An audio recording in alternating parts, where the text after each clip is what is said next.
Hello fellow animators and welcome back to the channel. My name's Fergus, I'm an animator from South Korea, and today we're going to do the walk cycle of a tiger. The rig we're going to use today is from CG Spectrum. I'll link it down in the description box below. It's a really good rig. It has some really simple features but lots of good controls for getting good deformations of the shoulder and the belly and the chest. Hopefully you guys can download it and follow along to get a similar result or the same result to what I have on the screen now. So the first things first, let's go through the rig controls, then let's find some reference, and then we can get into blocking out our contacts and our passing poses. So first things first, let's go through the rig. Now the first thing you'll see is that the rig is pretty empty. There's not that many controllers, which is a good thing I think. Having a really complicated rig is actually sometimes overwhelming, and there's like jiggle bones and there's so many deformations and stuff. They're not really sure what you should be animating. But in this rig you can kind of leave it as default. You don't need to do much hiding. The one thing I would do, just for simplicity, is I would take these knee and also the elbow ones, and I'll set them to, which is the root, so that's 1, 0, 1, 2, so put this to number 2. That's now root, and move these out to the front, just a bit wider, and then take the same thing for the elbows, or the front leg, and put this is going to be 0, 1, 2, 3, this is going to be 3 now, so put this into 3, this puts it into root as well, and then we can move it back. This means later on when we're doing a cycle, it will follow the rig, but for doing our actual cycle when it's stationary, we actually can do all this movement in the foot, and it won't get affected by the root. So we can animate this separately to the leg, but I think it's a bit easier for me. That one is kind of personal preference though, so you can do what you want. Second thing I want to do is I want to make sure that everything is hidden for a start. So right now you can see that all the joints are still visible, which is a bit misleading. So I want to show none. And then want to go back in and you want to show a new thing. You want to show NURBS curves, which is the rig, and then you want to show polygons. I think these two things are kind of all you need. Nothing else is really important. Maybe you want to put on motion trails for later on as well. But yeah, so now we can start animating. But the first thing we need to do is get some reference. So look at some reference, then we can start making up. So I went to Getty Images, which is a really good resource for any type of reference really, from humans, creatures, just anything you can think of. Type in tiger running or human playing baseball, and you'll find some sort of reference which you can use in your shots. So I found these two ones, kind of a front one and a side one. I'm going to use the side one here as the main tempo and the timing reference of my shot, but the front one's just to see how the body's kind of moving and where the feet are being placed, just for sort of clarity. Normally you would try and get as close to sort of the perfect profile and side as you can. And I'm sure if I spent 10 minutes looking for something better, I could have done that. But for this shot, I think this side view is so good that it should be okay. Now, the first thing to think about when looking at reference is kind of what's leading the action. And for most creatures, of course, it's going to be the hips. That's the same here with the tiger. But the difference is, of course, compared to a biped, is that you have kind of two sets of hips, I guess you could say. Of course, the chest is one, which is doing the feet or the arms, and then the hips is doing the back feet or the hind legs. So what we can do to make it simpler is kind of imagine that it's just basically two humans. You've got the one human here walking here forward, and then one human here walking forward, and there's like a line between them which is connecting them. And of course they're walking together but in a different tempo. So if we watch this cycle quickly, just play it through one time. There's a pretty clear pattern which you can notice, which is if you look at these back legs, the back legs here, they're going to be leading the action. So as this foot peels off, this foot here is peeling off, it's going to come forward, this leg is kind of still on the ground, it's peeling off as well, and then it's going to plant almost the same position where this front foot was, and then this front foot's going to be kind of kicked forward in a way. So the basic rule is that the back legs are animated like a walk cycle, and the front legs animated about 5 or 6 frames behind that action. And the best tip I ever got was, like I said, the hind legs will kick the front legs forward. So as they come to land, the front leg peels off and goes to the next plant. The second thing to look at from this reference here is how narrow these front feet are. So they're really basically going in a sort of, if you go from the top, this is one foot, this is another foot, and they kind of go round the side of the leg and they plant in a line. So it'd be like 1, 2, 3, 4, that kind of motion. The back legs, they're more for support, so they're a bit wider, especially when they're hunting or they're pouncing, they really get like a wide stance. Like in wrestling or any kind of sort of martial art, your foundation is your hips. That's the same for a tiger or any creature. Okay, and then in terms of the ups and down movement, it's the same as a human. Like I said, if you think about this as just basically two separate poses, so this is two separate people, got one person A and then person B. The up pose, down pose, contact poses, and passing poses, they're kind of the same. The difference is, of course, that the hind legs are more like, I guess, an animal, and the front legs, you could argue, are basically the same walk cycle as a human, with the same kind of pattern of the feet. And the very last thing to be aware of is the actual anatomy of a tiger. So you can see here that the position of the leg is pretty similar to a human, but kind of bent 90 degrees forward.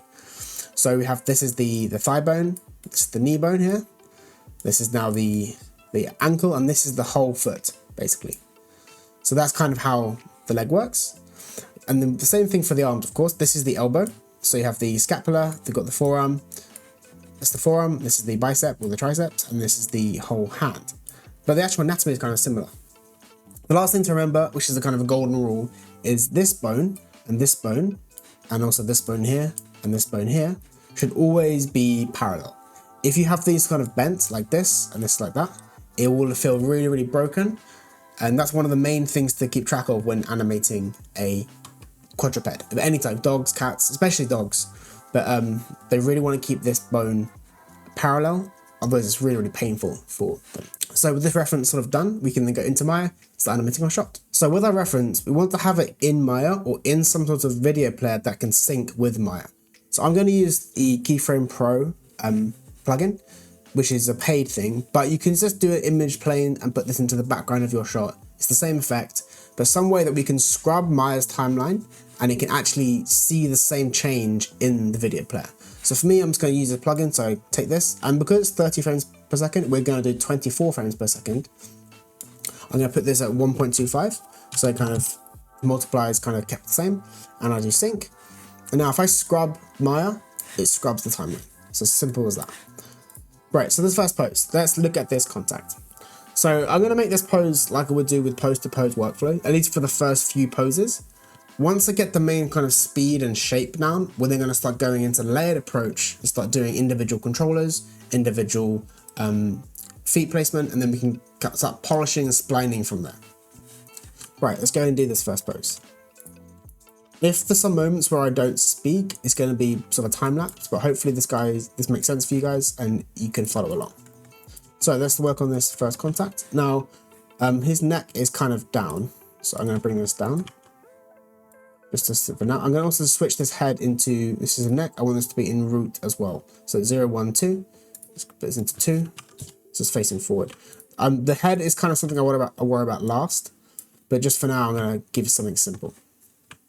Okay, so I'm not too worried about the main ups and downs of this pose right now. I'm trying to get something vaguely correct. I might scrub, see where it's coming from. Yeah.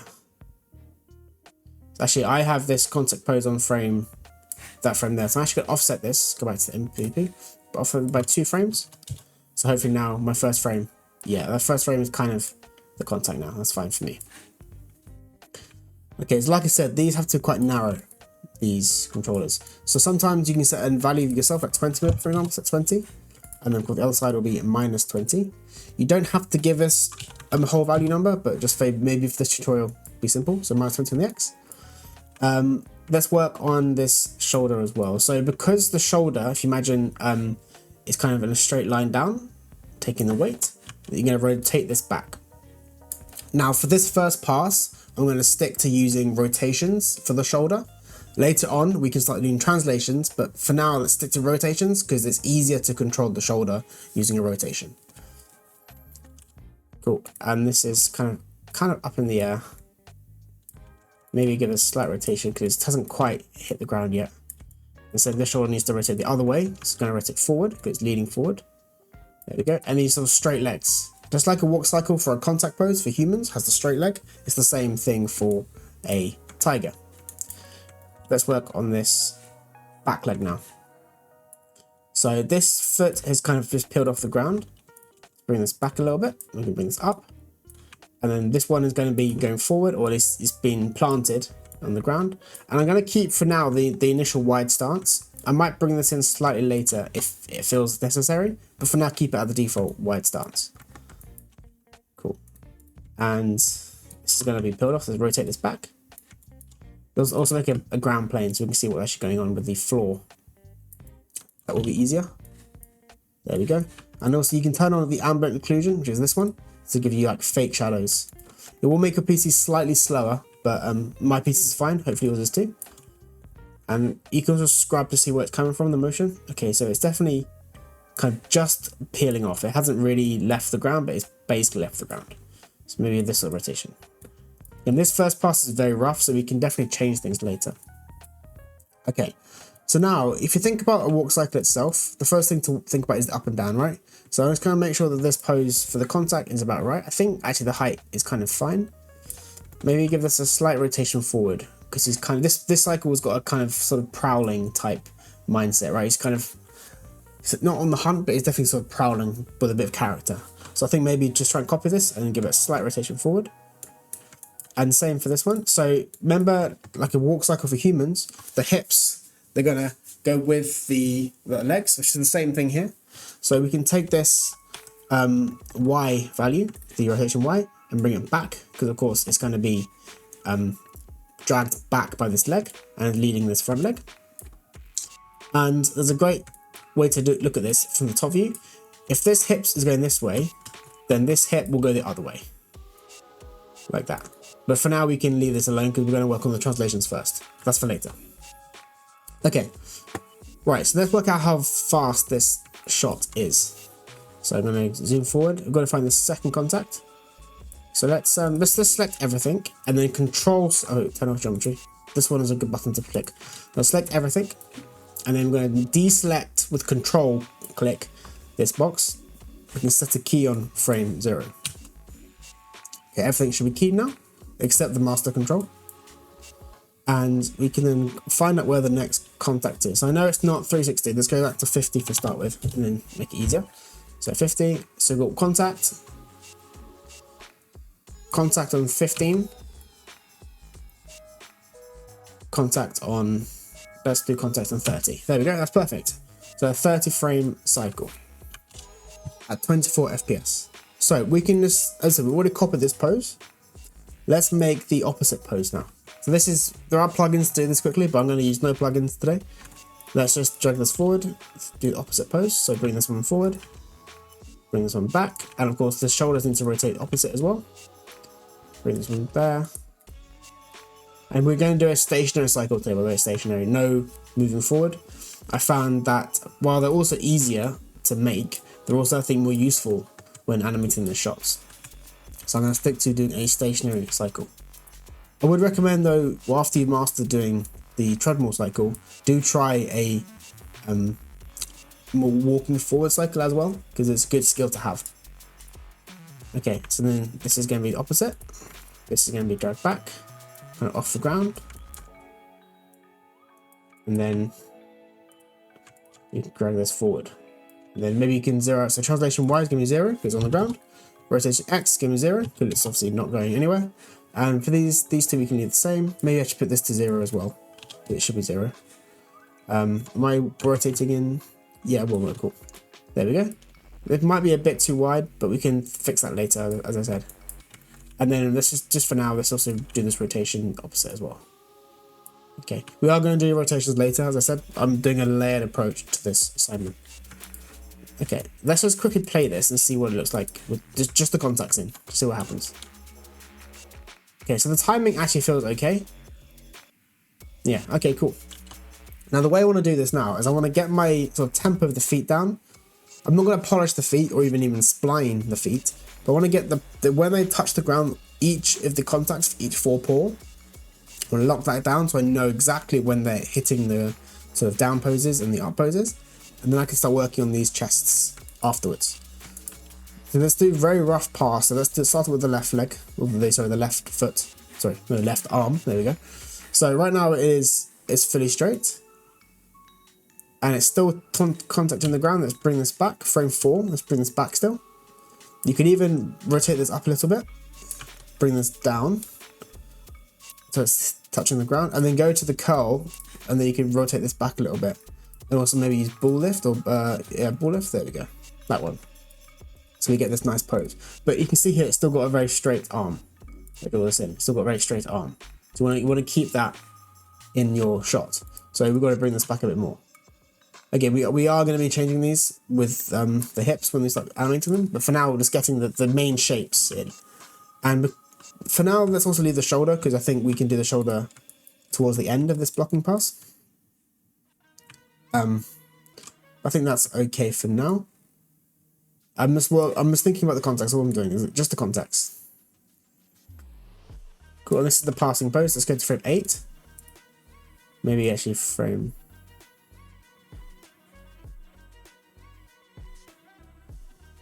Yeah, go to frame 8 and let's do a passing pose. So I have another piece of reference here, which is basically showing the feet, how they work. So you can see how basically the way the cat moves their feet, they kind of flick through with their fingers or the tips of their paws, kind of scraping the inner leg of the ankle, and like a cup. So they don't just go like this, they kind of go like this, which is quite important to capture because otherwise it won't feel very real. So we're not going to have it actually intersecting the skin, of course, that'd be a bit strange. But let's just try and get this main shape in by also using the curl again to get more of a curl in the fingers. And we can basically rotate this way, bring it in. And for now, I think that's fine. Again, we are going to be changing these later. So look at this now. Okay. Okay, so this pose, we can tell. Let's go back to my other video. 1 second, I choose the other video. So thinking about this now, this contact pose is a bit too weak. I think it needs to be a bit further forward, because you still want to have this kind of strong sort of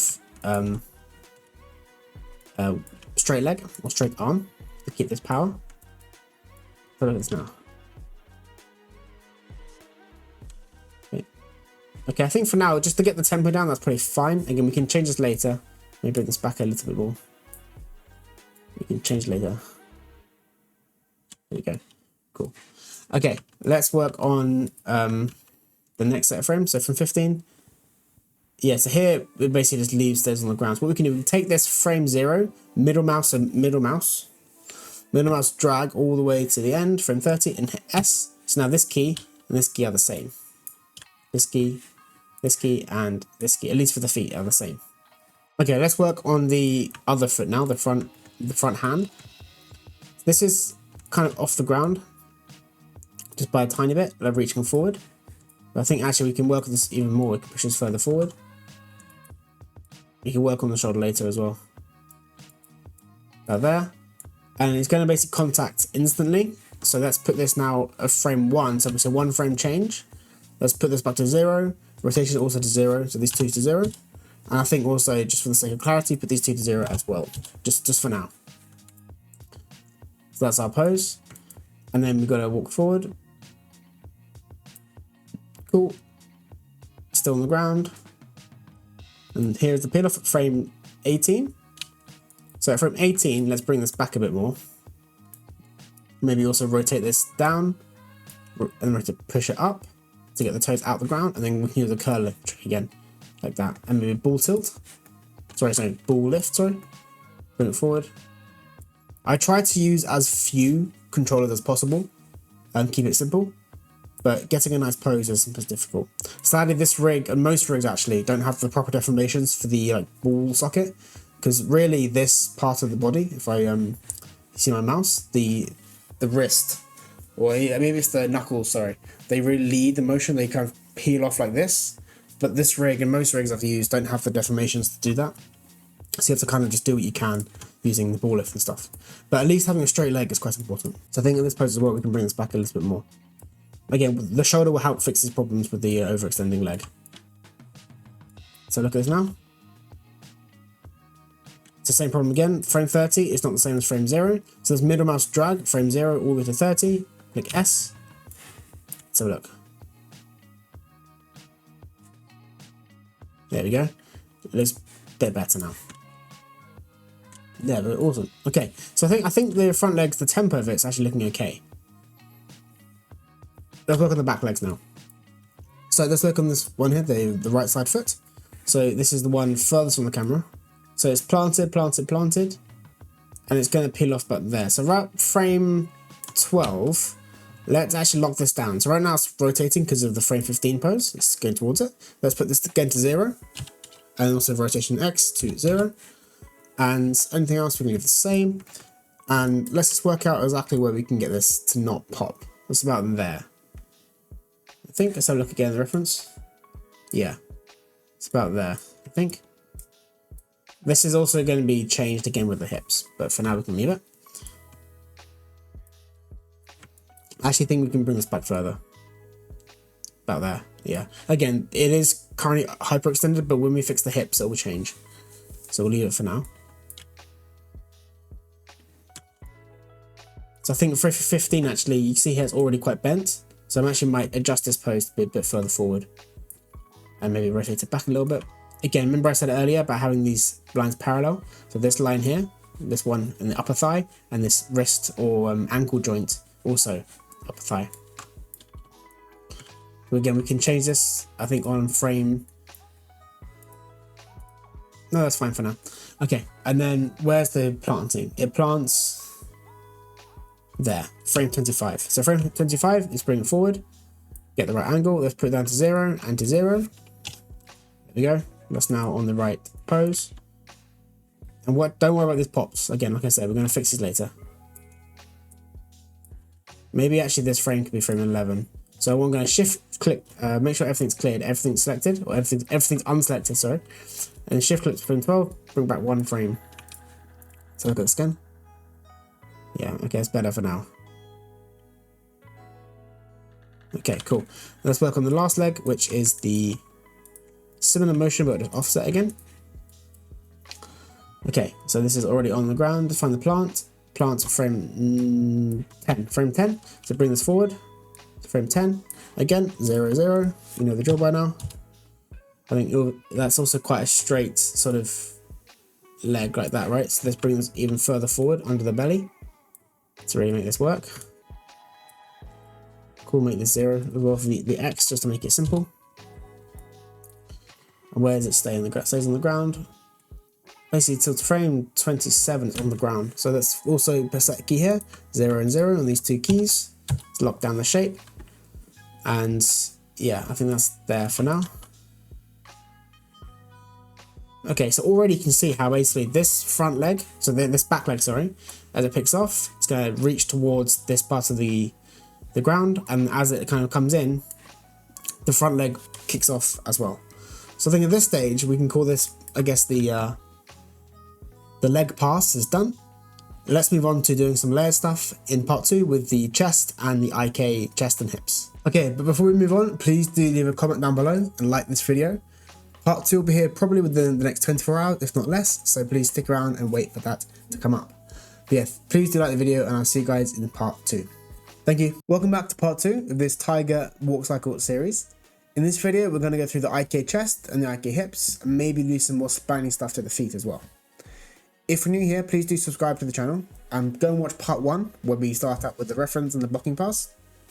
But in this video, we're going to continue on with this cycle. In part 1, we did this walk cycle, as you can see here now. It's pretty simple with the feet. The tempo's okay, but now we can work on the chest and the hips. Now we have some information on the rig. So you can start off with either one. It depends on what you want to work on. I'm going to start off with the chest because I think it's a little bit more important to the visual sort of appeal of the tiger. So let's find the up and down pose first. I'm going to open up the graph editor now. This is where we start doing our graph editor work. If you're new to the graph editor itself, I would recommend watching a tutorial on that. But hopefully everyone here knows what I'm doing in the graph editor.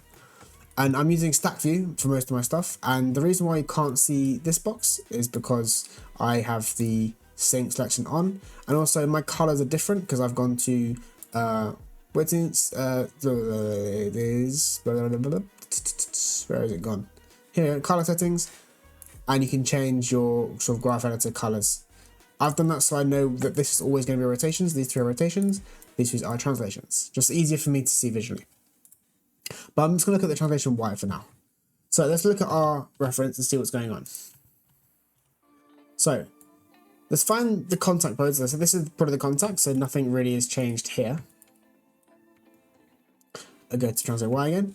And let's find this down pose. So let's sync this again, sorry. So let's find this down pose. So I think this at frame 3 is the down pose of this cycle. So I'm going to just maybe now exaggerate it a little bit. So go too far. We can always bring it back later if you have to. I think that's the down pose there. But smaller. Let's now find this up pose. So the up pose is around about frame 13. So this is, I'm looking at this shoulder joint here. I know the shoulders are also moving too, but they do work together. So I think it's okay to sort of follow this point. So that's the up. And that's the down. So it's very subtle. The hips do move more than the chest, at least in this cycle. But that's the down. Let's go in and move this up down the graph editor. And move this up. Oh, sorry, it was frame, what was it? It was frame, yeah, it was frame 11, sorry. So move this back down again. Put a key here, insert key, or just S, and you can move this up.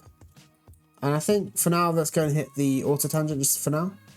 We can fix this spline as well. Now the reason why I'm fixing this spline, because it's a cycle, it's going to continue on forever.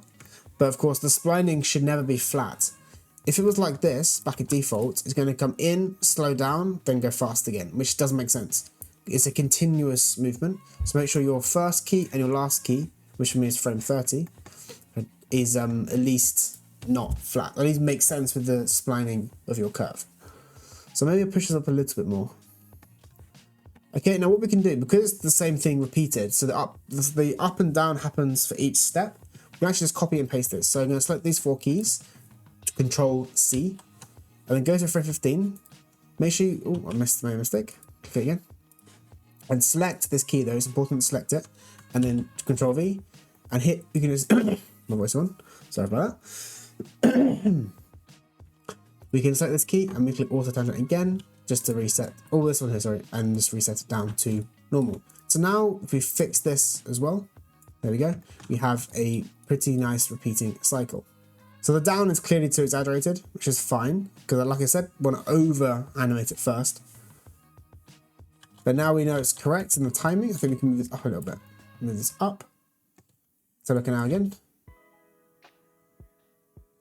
Okay, that's better, I think. That's not too bad. Let's leave this for now. Let's look at the rotation X. I like doing these two, transition Y and X sort of together at the same time, because I think they are very, very connected. Now, if you've done a human walk cycle, you'll know exactly how the hips work in this motion. Basically, as you're pushing up, so he's pushing up into this up pose, this movement here, his hips are going to be rotated forwards or down. So you're basically imagining your hips are going to be pushing down into the ground, because the chest and the upper limbs are kind of dragging up from behind the chest. So basically what we can do is you can set a key on the same pose as the up pose. We can go in, set a key, insert key, and I'll exaggerate this for you now just to show you what I mean. But this is the rotation we're going to go this way. Right, it's going up as well.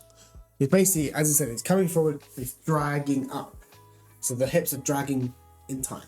This is obviously way too much, so we can soften this.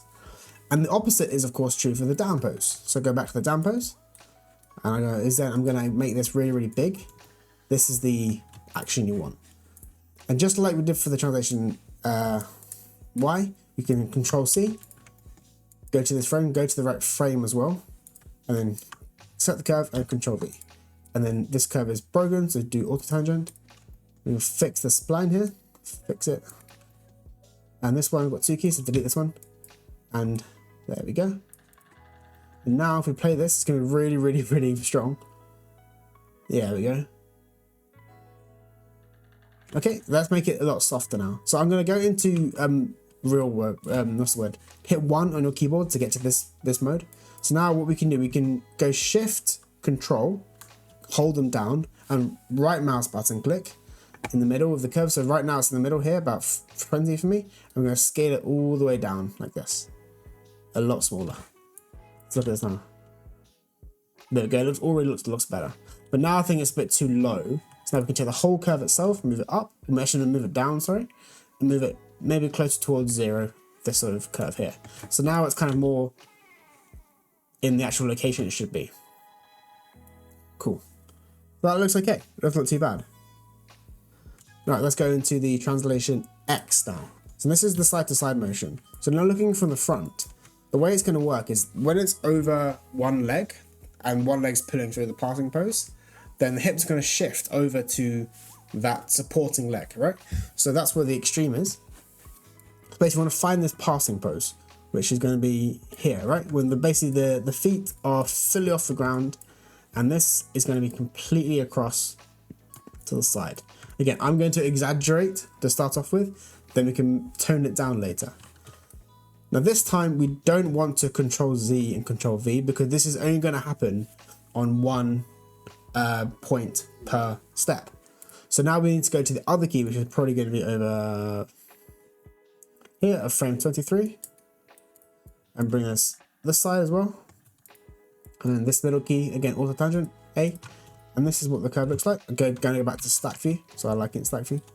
This is the curve. Again, fix this tangent, bring it down. Bring this up.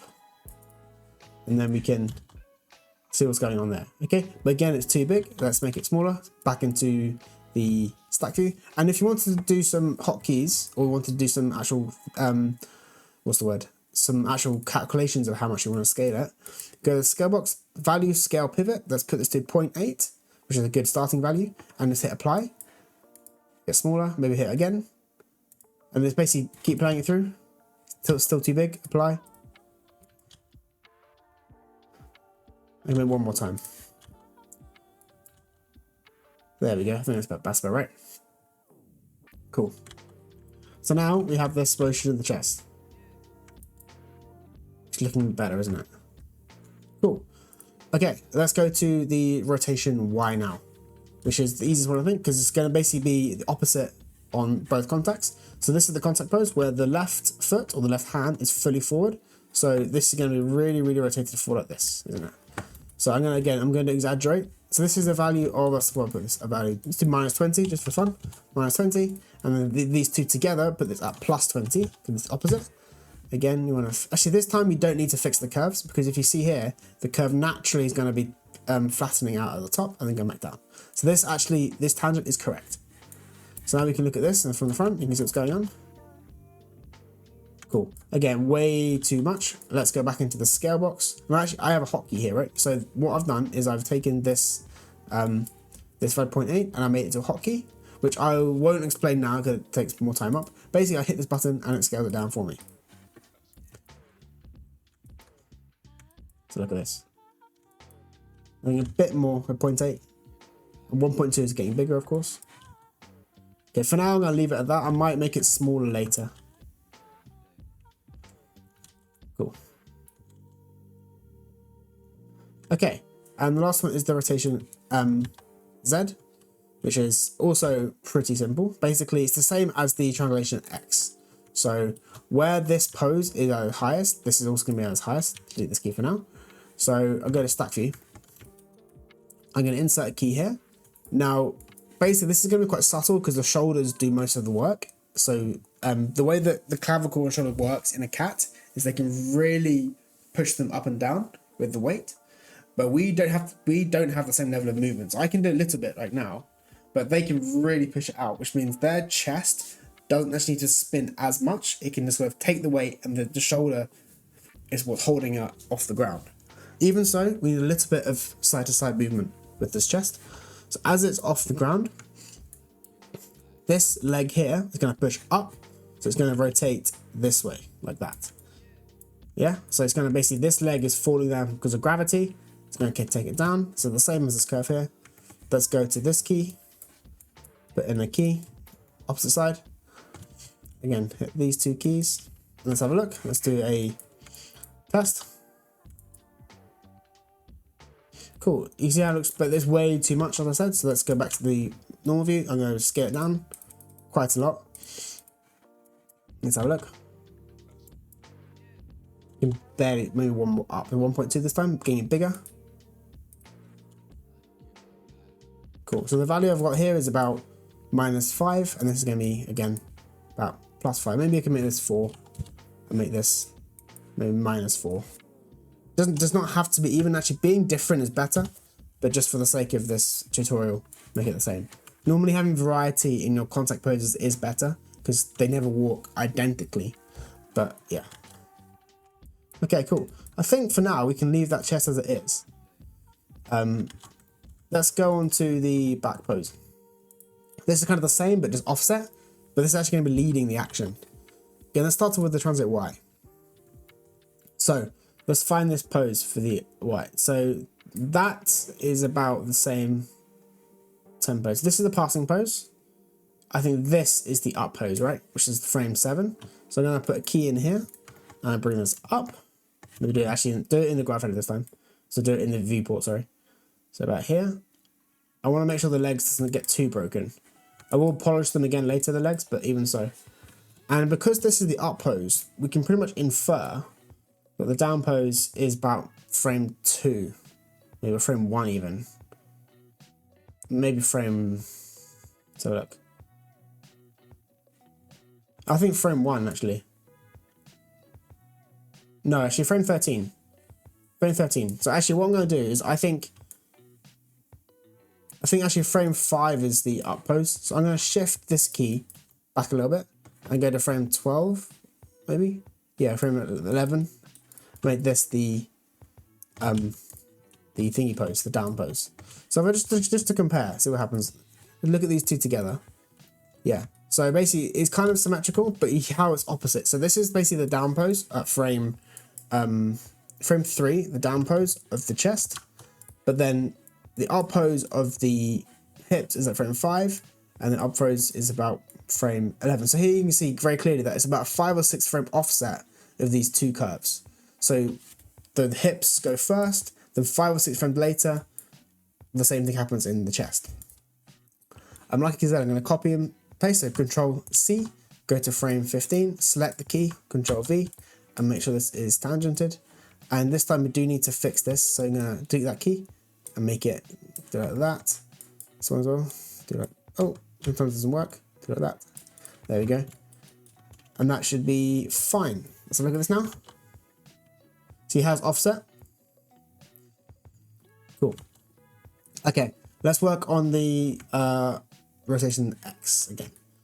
So let's go back to stack view, and we can probably just select this one for now. This should be quite simple to see in the graph editor. So just like we have for the other pose, we look for this up pose. So this is the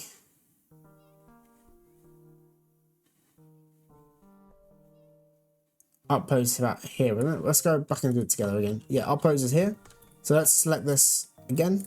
And like I said before, it's going to be dragging. So this is going to be coming down like this, dragging. That's probably too much, but you can change it later. Go in here again. We can bring this down. And let's fix this tangent. And let's Control C. Set the scale, Control V. So yeah, we have this translation Y and this rotation X. Let's look at it again. And make sure you fix the tangent, like I said. Make it all smooth. And it should look pretty good now. Yeah, it's not too bad. Okay. We will animate this thing later, but this thing in the middle, which is a really good controller, we will animate this in the middle, but later on. It'll give us some really nice deformations. Okay, let's work on the rotation. Let's do the rotation, the translations. There, this one. Okay, just like we did for the other body, we've got to find the extremes. So this is probably the passing. Yeah, this is the passing. So I set a key on frame 6. No, yeah, frame 5. And bring it across this way.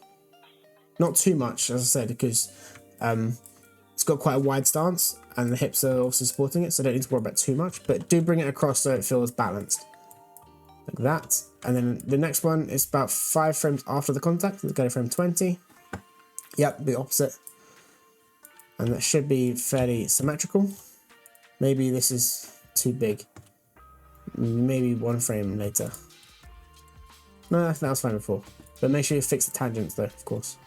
Just bring this down. And then bring this up. Cool. Maybe this one here actually can be slightly higher up.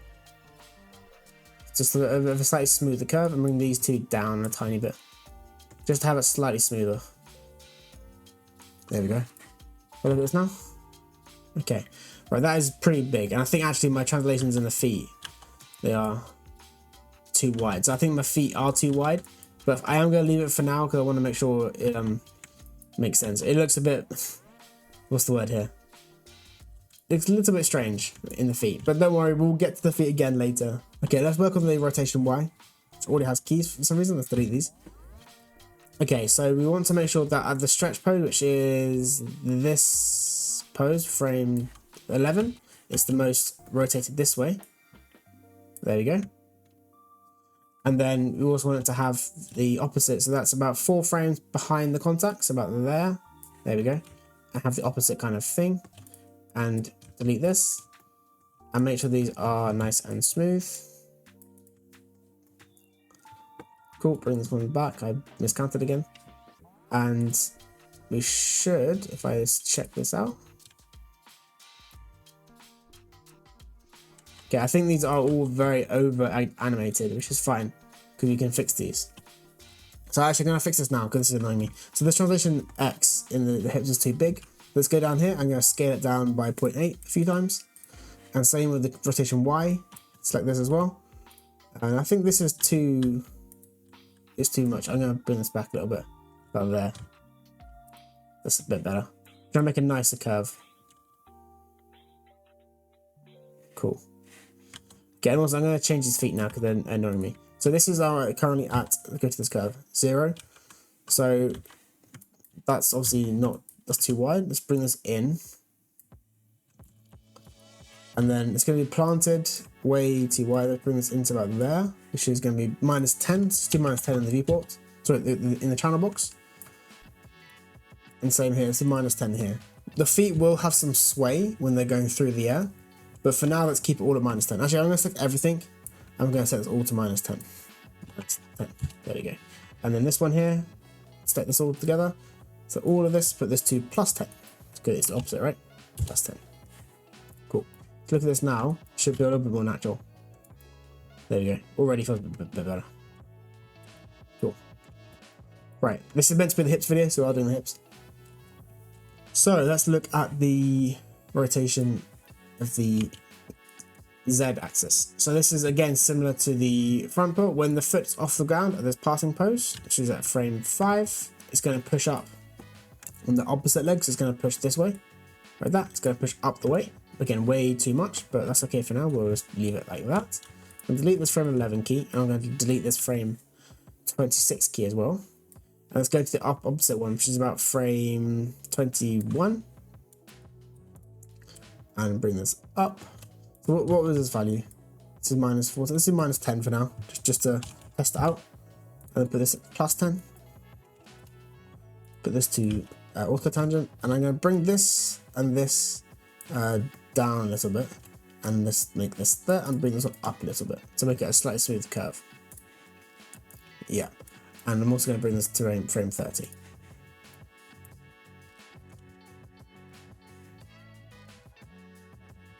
Cool. So just look at the chest and hips together by themselves. Try and ignore the weird feet. Actually kind of got the good workings of a cycle right there. I'm just checking we haven't missed out a curve. Of course, we're not doing this one because we're not going forward. Cool. Okay. So let's just quickly animate this curve in the center here. So I'm going to quickly show you an image of the cycle so you see what's going on. So this picture from Richard Williams' The Survival Animated Kit, or Animated Survival Kit, sorry, is a really good starting point for working out how to do quadrupeds. This is the dog, of course, but they have a very similar gait and a very similar walk pattern. And we can look at this image at the top right here to see what I'm talking about. So basically the spine is going to have this sort of rotation back and forth, which goes to neutral, bent, neutral, bent. And we can work this out very quickly by looking at the feet. So when the feet on one side are clumped together, they're going to be pushed this way, and the other side they're going to be spread out, and then vice versa. Let's try and make this pose quickly with our things. We have this already kind of set up. Let's just work on it a little bit more with our translation Ys. So let's go and select these Y curves. Oh wait, this one, and this one. I'm gonna go to Y. Cool. So we know that when the feet are together, which is not this pose, it's going to be like there, about this pose here. Let's kind of work on the pose a little bit more. So I think this pose, we can bring this down a little bit. So this is going to be a bit more twisted this way. Cool. And this one here, bring it up a little bit. There we go. And now we can work on this pose here by using this controller, making it a little bit less bulgy. So right now it's a bit sort of like pushed out this way. We can bring this in a little bit just to create a slightly nicer shape. We can set a key from 21. And we can also maybe add some rotations in here to try and get a nicer spline curve, maybe rotation X. And maybe because it's going to rotate this way with the feet coming in, I'm going to rotate this way down. It's going to push out the belly. This belly here is going to push out a little bit more. It's like squeezing itself out like a ab curl on the side. Then we can take this key to frame 21 and then go to about frame 6 or so and do the kind of opposite pose. So then let's go the other way. Let's bring this one down, bring this one down, bring this one up, bring this one down, and bring this one up. Very subtle. And then put this all together and put D. And then we can check these curves. So these are all going to be the wrong spline. Let's just check this first if it looks good. Cool. There's a bit of movement in the chest now. So now with that simple movement, the belly and everything feels a bit more like squashed and stretchy. And we can always make this sort of polished later on if we need to finish it. But right now, actually, it's pretty good as it is. Cool. Right, I think that's kind of part 2 done. So in part 3, we're going to go over the shoulders and go back to the feet again. Hopefully get that sort of on lockdown. But please do subscribe and like this video. I've been really trying to up my quality with these videos and tutorials. If this is useful or we have any other tutorials you want me to make for you, please do leave a comment down below. Thanks for watching and I'll see you guys in part 3. Welcome to part 3 of this Tiger Cycle series. In this part, we're going to go through the back legs and work together with the hips. We'll start with the back legs because they make the most sense. They're leading the action, they're driving the action. And hopefully by the end of the video, we'll have something pretty good. If you haven't already, please do subscribe to the channel. Leave a comment down below of what you're working on right now. And if you do want to leave a like as well, I'll be really, really grateful because I'm really trying to get monetized, up the quality of my videos as well. So hopefully if you do subscribe, it'll be worth your while. Thanks for watching and let's get into the video. Okay, here we are in Maya and let's work on the back legs first. So this is what we have so far, which is the hips and the chest kind of moving okay. They're not polished, but they're okay. And the legs with a similar kind of tempo what we want, but let's work on them and make them a bit more polished. Let's start with this hind legs then. So let's go to frame 1, see what's happening here. So frame 1, zoom in a little bit. Frame 1, we have this leg is kind of peeling off the ground. I'm actually going to start with this leg on this side. This is the one that's already planted, so it's a bit easier to follow. So this leg and this one here, this is the position. So it's going to stay here, and about frame 11, that's when it starts to peel off, right? So let's work on this pose a bit better. So let's make sure that up until frame 10, let's set a key. And I want to actually put this all back to 0 on frame 10. So it might be slightly broken, but actually it's okay right now. But the reason it's overextended is because of the hips. So let's look at the hips and see what they look like. Okay, this is the down pose for that. Ooh, wrong one. There we go. Get this in. This is the down pose for the TY. I think what we can do is we can actually soften this curve. I think we did this quite well in the previous video, but now I think we can actually work on this and make it a little bit smaller up and down. So looking at this now, it's pretty big up and down, right? So I think what we can do is we can take this whole curve, and like yesterday I had this 1.2 and 0.8 scaling. So I'm going to edit, I'm going to scale, and my box is over here somewhere. Oh, where's it gone? Edit and scale box. There we go. And I want 0.8 and hit apply. And maybe one more time. Let's play this now. So look at this from the side. So his hips do move quite a lot, but I've definitely got a bit too much going on still. I think the issue maybe not so much the tempo, but the height it goes up to. So I think actually, let's not scale it more. Let's bring this whole thing down a little bit, like that. So it's a bit more like flat, like he has. Right now my hips are up here. Like my hips are up here, for example, and his chest is here. So I've got a very weird like slant, and he's got more of a prowling sort of low hunched back. I think bringing down actually the TY curve itself is better. So now if we go back to frame 11, or actually frame 10, right? We're getting a bit closer to what we want. So we can maybe then start thinking about how to get this shape. This is the shape we want, basically this straight leg, which is going to be a little bit hard to achieve, but we can bring this forward a little bit to cheat. There we go, about there. So I think that's as good as we have so far. Let's just play this back now. There's a pop here, of course, because of frame 11, but we'll fix that in a second. Yeah, okay, so that's good. And then let's frame 11 as well. Let's also bring this forward. And maybe what we can do for the spacing is bring this back a tiny bit more. Just, you see how it pops here like this? That's when it like becomes hyperextended. We don't want that. So let's try and bring it back to the point where it's the least amount of, yeah, about there. And now let's use a little bit of ball lift maybe as well. He's going to start to peel off, right? He's going to start peeling off the ground. Like he's going to actually peel off his toes. Or, yeah, his toes. So there's a little bit of ball lift. And maybe we can get this far. Bring it back a bit more. He's got a slight sort of bend now. So remember this joint here has got to be parallel. So I think maybe using the ball lift we can try and fix that. Yeah, about there. So I've got 3 for my ball lift. Yeah, about there. Let's keep this for now and see if we can change it. Cool. Okay. So because of this pose, you can see how in frame 14 it's actually kind of still technically contacting the ground, but the toes are now completely vertical. So let's try and capture that pose. So this is kind of the most extended pose on the body. He's actually got quite a long way back.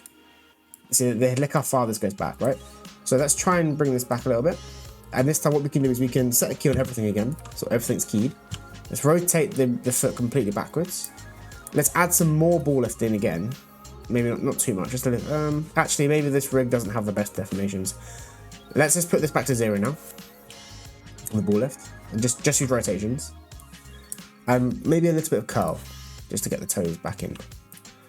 So now we can check how this looks. Okay, so it obviously looks bad so far because we haven't done any changes yet. Yeah, that motion there doesn't look too bad. Okay, let's find the contact pose now. So that's the contact. Okay, so what I'm going to do is I'm going to set a key in frame 14. I'm going to delete frame 15 for now. See what happens to the curve. Let's delete this by just hitting delete. There we go. Already it feels a bit better, right? Because that frame 15 was what we set for the tempo on the part 1 pass. But now in part 3, we want to really get this sort of spacing polished. And that key was in the way of actually most of the timing. Let's just select these curves as well, put this back to auto tangent. Just for now, just so we can see what's going on more clearly. Cool, right now, so we now need to have some translation Y, because this is obviously dragging along the ground, that's not going to happen. Let's find the highest point, which is going to be the passing pose probably. So it's about, I guess, yeah, in dead center, about frame 20. And let's click, say S again, and then use translation Y, and let's then bring it up. So the way it works with the legs, you can see that, let's go to the other leg first. See how this is the direction, it's like this and this. This is kind of the pose you want to go for with the tails curled a bit. That's kind of what we're going for here. And it reaches out to this pose to hit the ground. So this pose here is kind of this bent pose, which we kind of already have just by bringing up the translation Y. Again, let's make sure this is correct with the auto tangent. Yeah, I think already that looks pretty good.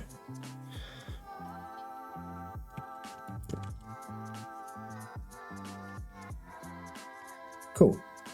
Right. Okay, now what we can do is either we can work on the toes and make the toes polished, or we can work on the other leg to get this working together.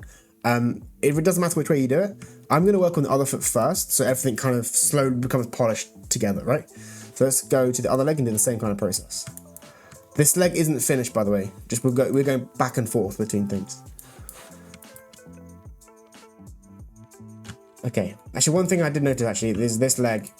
Before I'm not having this stretch, so this is my pose on frame 25, but as you see here, this is the stretched leg, and I haven't got a stretched leg. So I think what I need to do is make this a bit bigger by just bringing this forward in space, about there. So now I've got that nice stretch. There, that makes more sense. And then it takes the weight. See how the ankle then sort of bends down a little bit? Like that. So let's have a look at this now. There we go. Cool. It's still not perfect, but it's getting better. Go to the other leg. So frame 1. So frame 1 is kind of the same as the frame. It's the pose before the peel off, right? So actually, I think we can bring this back and make this a bit more of a long pose. Let's bring back this pose on frame 1. There we go. Rotate it back. We don't need any ball roll, but maybe some curl again, just to have the toes. We'll work on the toes better in a bit, like I said. But there we go. Okay. Now the reason it's popping is because frame 30 and frame 1 are different. So that's middle mouse strikes. Again, middle mouse, click all the way to the end and drag 30, and then hit S. You see how it's got these curves, which are channel boxes? S, set a key, and now it should be the same. 0 and 30 are the same. There we go. So now this pose is the same. It's still not great because I've got to fix the middle bit now. Right, let's get this pose in. So this is the pose I was talking about earlier with the translation Y. And let's also get this same issue with this straight leg as well. So let's bring this forward a little bit in space. Maybe it's about there. That may be about right. We'll see in a second.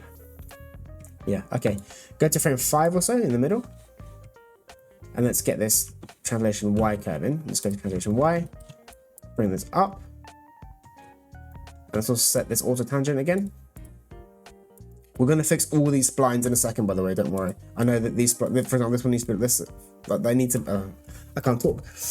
We need to fix all these splines with the tangent handles, but we'll do that in a little bit, just when we get the main tempo down. Okay, it's getting better, slowly but surely. Okay, so I think the same way that we can... Let's bring this back as well, because you see how it's already kind of split there. Just kind of peeling off. So I think actually we can bring this back and maybe even rotate this slightly and bring up so the toes are touching the ground a little bit. Bring this back a bit more, or maybe use some ball lift here, just to get a little bit more of the nice sort of shape in these toes. I'm going to try to connect these two sort of end poses. So frame 0 and frame 30, we need to connect these.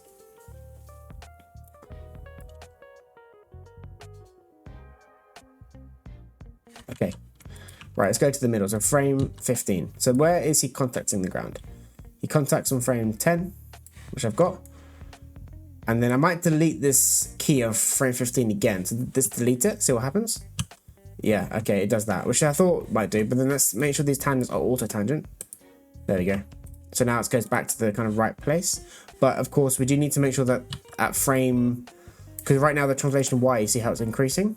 Which is not what we want. We want it to be on the ground until pretty much the end of this cycle. So I think about frame 24, let's set another key and then put this to 0. And same with the rotation X as well, 0. There we go. So now it's going to stay on the ground. And let's also make sure again, it's in auto tangent. Okay, so let's have a look at this again. So there's issues with the tangent handles. I think the reason why it's feeling a little bit soft is because of the tangent handles. Let's have a look at this in the graph editor again. Cool. Okay, right, let's just go through this one by one. So this tangent handle, this is the translate Z, that's probably okay.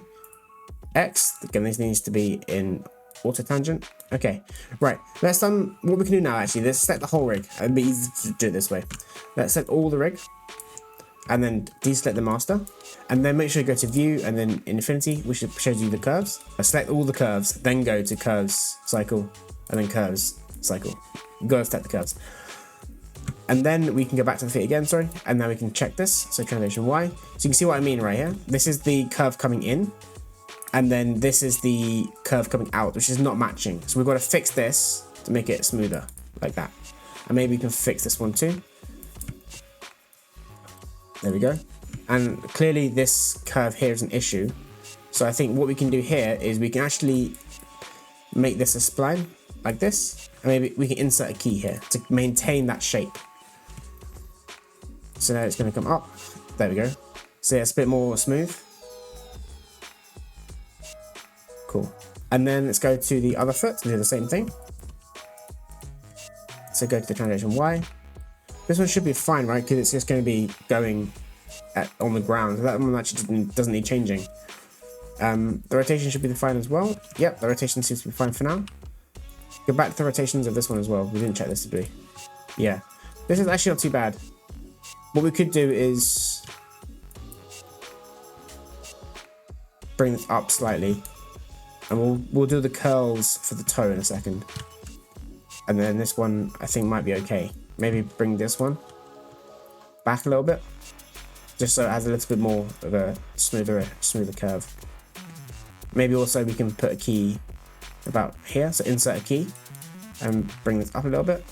And fix this again. Fix this. And we'll go back to this spine. Makes this one a bit nicer. There we go. And maybe we can actually delete this one. But for now, let's keep it in here. Get the spline.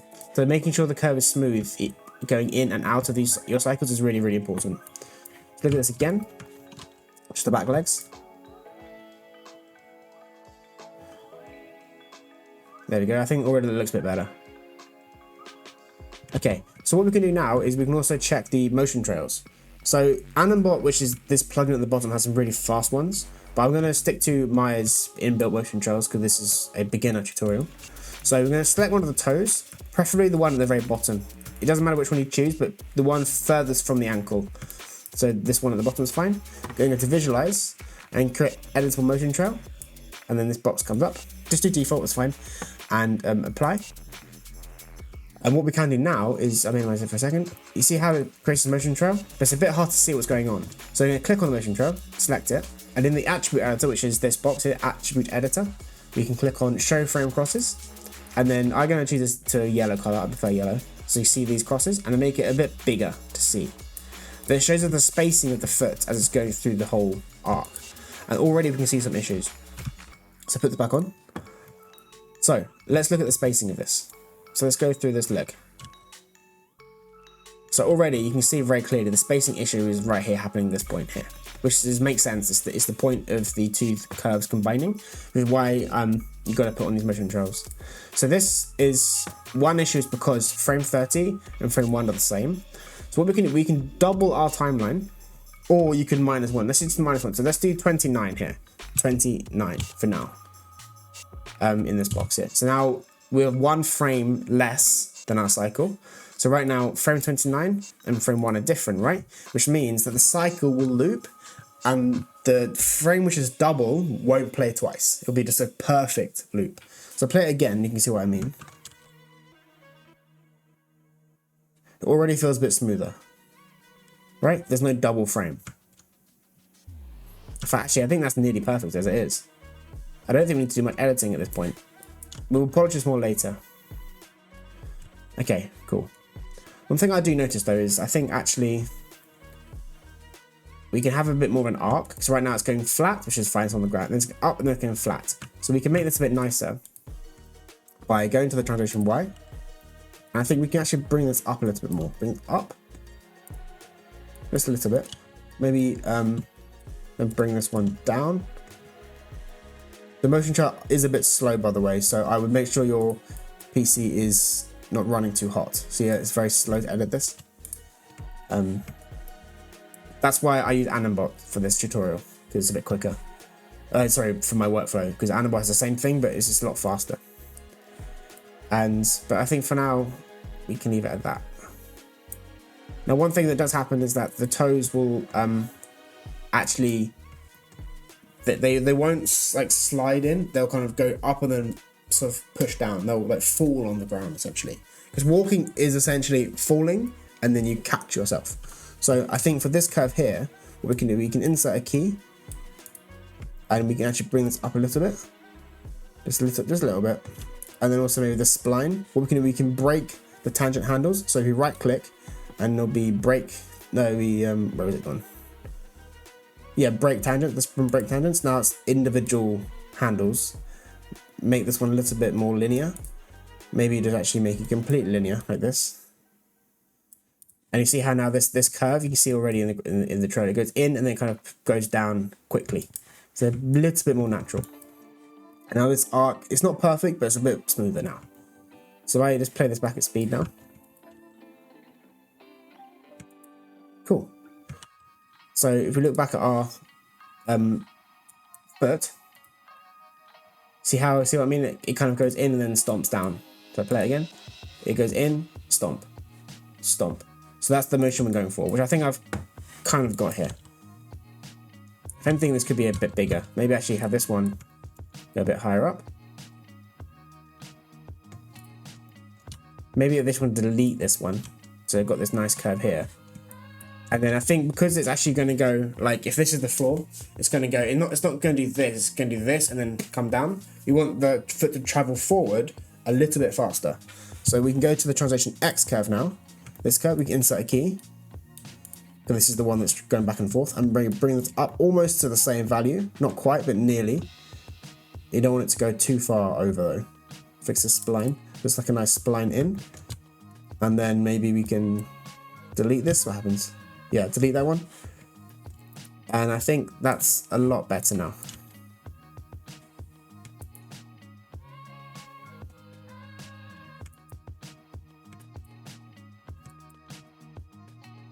Cool, I think that's okay for now. Let's just go in a little bit more. I mean, I'm doing quite polishy stuff, but I like to get the feet fairly polished at this stage. Because at this stage, I feel like I am working on the final version of the feet. Right, let's look at the rotations one more time. So the rotation of this is not perfect yet. Let's go back to the rotation X and let's see what's happening here. So right now it hits the ground and then just dies. It doesn't really have any motion to it. So we can try and, I think at this frame, maybe frame 9, we can have a little bit of an overshoot. Or maybe actually just do it at frame 10. So bring this, let's keyframe 11 to lock down the pose. And then at frame 9, rotate it back up a little bit, like this. Like that. So it's slightly rotated up. And I'm going to delete this motion trail now because it's getting quite slow. Like that. There we go, slight sort of overshoot. There we go, it's a bit more natural. Maybe it's too much. Maybe it's actually too much. It's really subtle.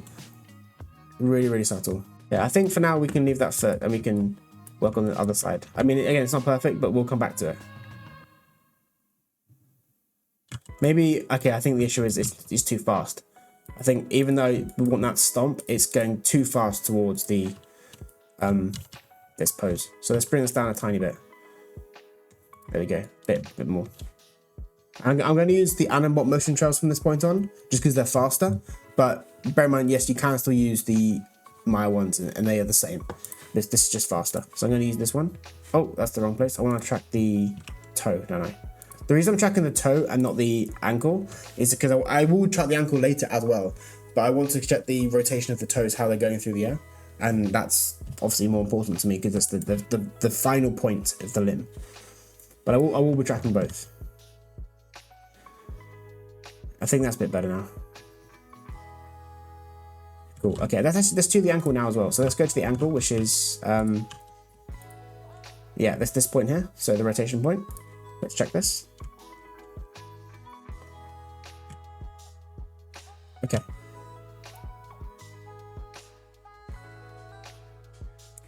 I think from this point actually we can have the rotation up.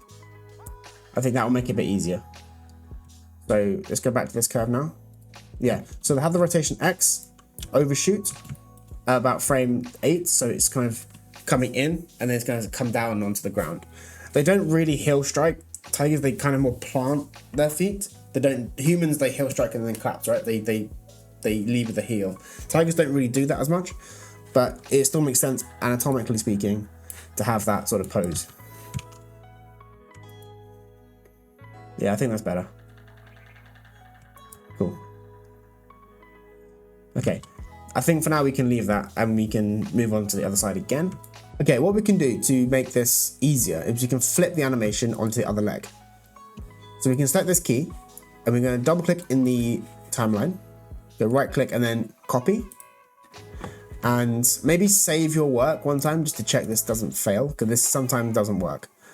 But then go to the other leg, go to frame 0, and we're actually going to delete all the keys after frame 0. So just delete all of this, which is why it's scary. So make sure you save your work first. Then select all your keys and then go to the timeline here and then go to paste and just paste in. and there should be identical animation. Select everything, and we're going to go to frame 15, which is the middle frame of our timeline. And we're going to go to frame 15 here. And the issue we have though is one issue, is that this for TX is -10, but that's also the same as this side, -10. But of course they're flipped, right? So we need to make sure that they are opposite. So go back to your pasted leg. This is the one which is too wide. Select the entire timeline for the TX curve. Go to the channel box and go to this value here in the graph editor, sorry. And we're going to do some very quick maths. And go to times, which is the star key, equals -1, and enter, and it's going to flip the whole curve. So now it's back into the proper value of +10. So if I play this now, you can see it's basically identical animation on the other leg. There we go. See, it's all perfectly kind of the same polish level. Now we can tweak this later, make it a bit more like different. But for now, for this video, I think this is fine. And then maybe a polish part of this video series, we can work on making it unique. And one thing we can do to make this easier for us is we can go to frame 30, and we can set the key here, and then we can select all our controllers, and then we can go, sorry, it's all the controllers after frame 30. So 30 and then all the rest, and then go to Control C, then go to frame number 1 or frame 0 for me, set a key, select all these controllers, and then do Control V, pasting it in, and then go back to these keys, delete this, and now it's back to the same timeline of 0 to 30 with the same animation. Let's play it again, it's all the same. Cool. Right, so I think for this video we're going to stop there, and in part 4 we're going to move on to the front legs and the shoulders. And hopefully by that point we'll have a pretty, I guess not finished because we have other things to do, but a pretty close to finished cycle. So thanks for watching. Please do subscribe and like this video, and do share this video with people who are also learning Tiger animation. I hope this is useful, and yeah, I'll see you guys in part 4. Thank you. Goodbye. Welcome to part 4 of the Tiger cycle series. In this part, we're going to go through the chest, the arms, and the shoulders, make them work together.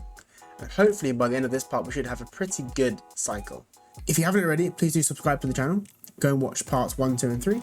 And check out my other videos where I've got other cycles, other tutorials, other tips and tricks for Maya and animation. If you've done all that, let's get started. Here are in Maya, and we're going to start off with the left foot, or the left hand, and work on this sort of timing and the speed of this step. So the issue I've seen right now is that actually I'm landing too fast. I think really that the peel off is too quick. So it's a little bit fast, the peel off, and then it's also landing too early.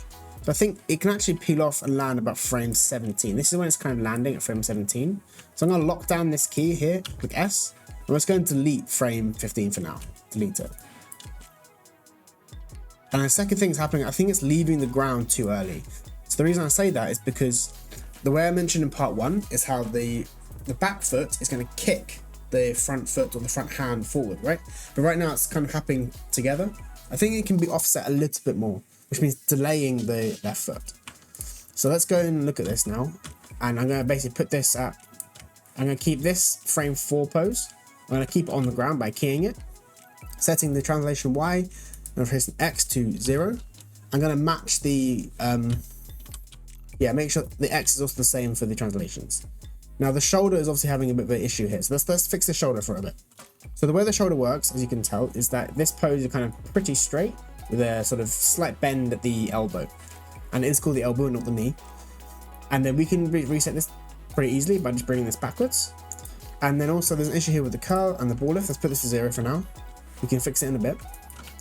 And let's also try and work on this a bit more by bringing this back a bit. And I do think that we can actually reintroduce some of the ball lift, like this. So basically the toes are still on the ground, but the way that the tiger will step is that the wrist will actually be leading the action. So it's going to peel off and the wrist will drag the toe forward, or drag the fingers forward, which is quite hard to get on most rigs, including this one because it's not the best deformation. But you can kind of see, if you look at this from this angle, that the ankle here, or the wrist here, is going to move forward, and then the toes will sort of drag and peel off afterwards. So I think this pose is okay. Let's just lock this down by clicking S on everything. Cool.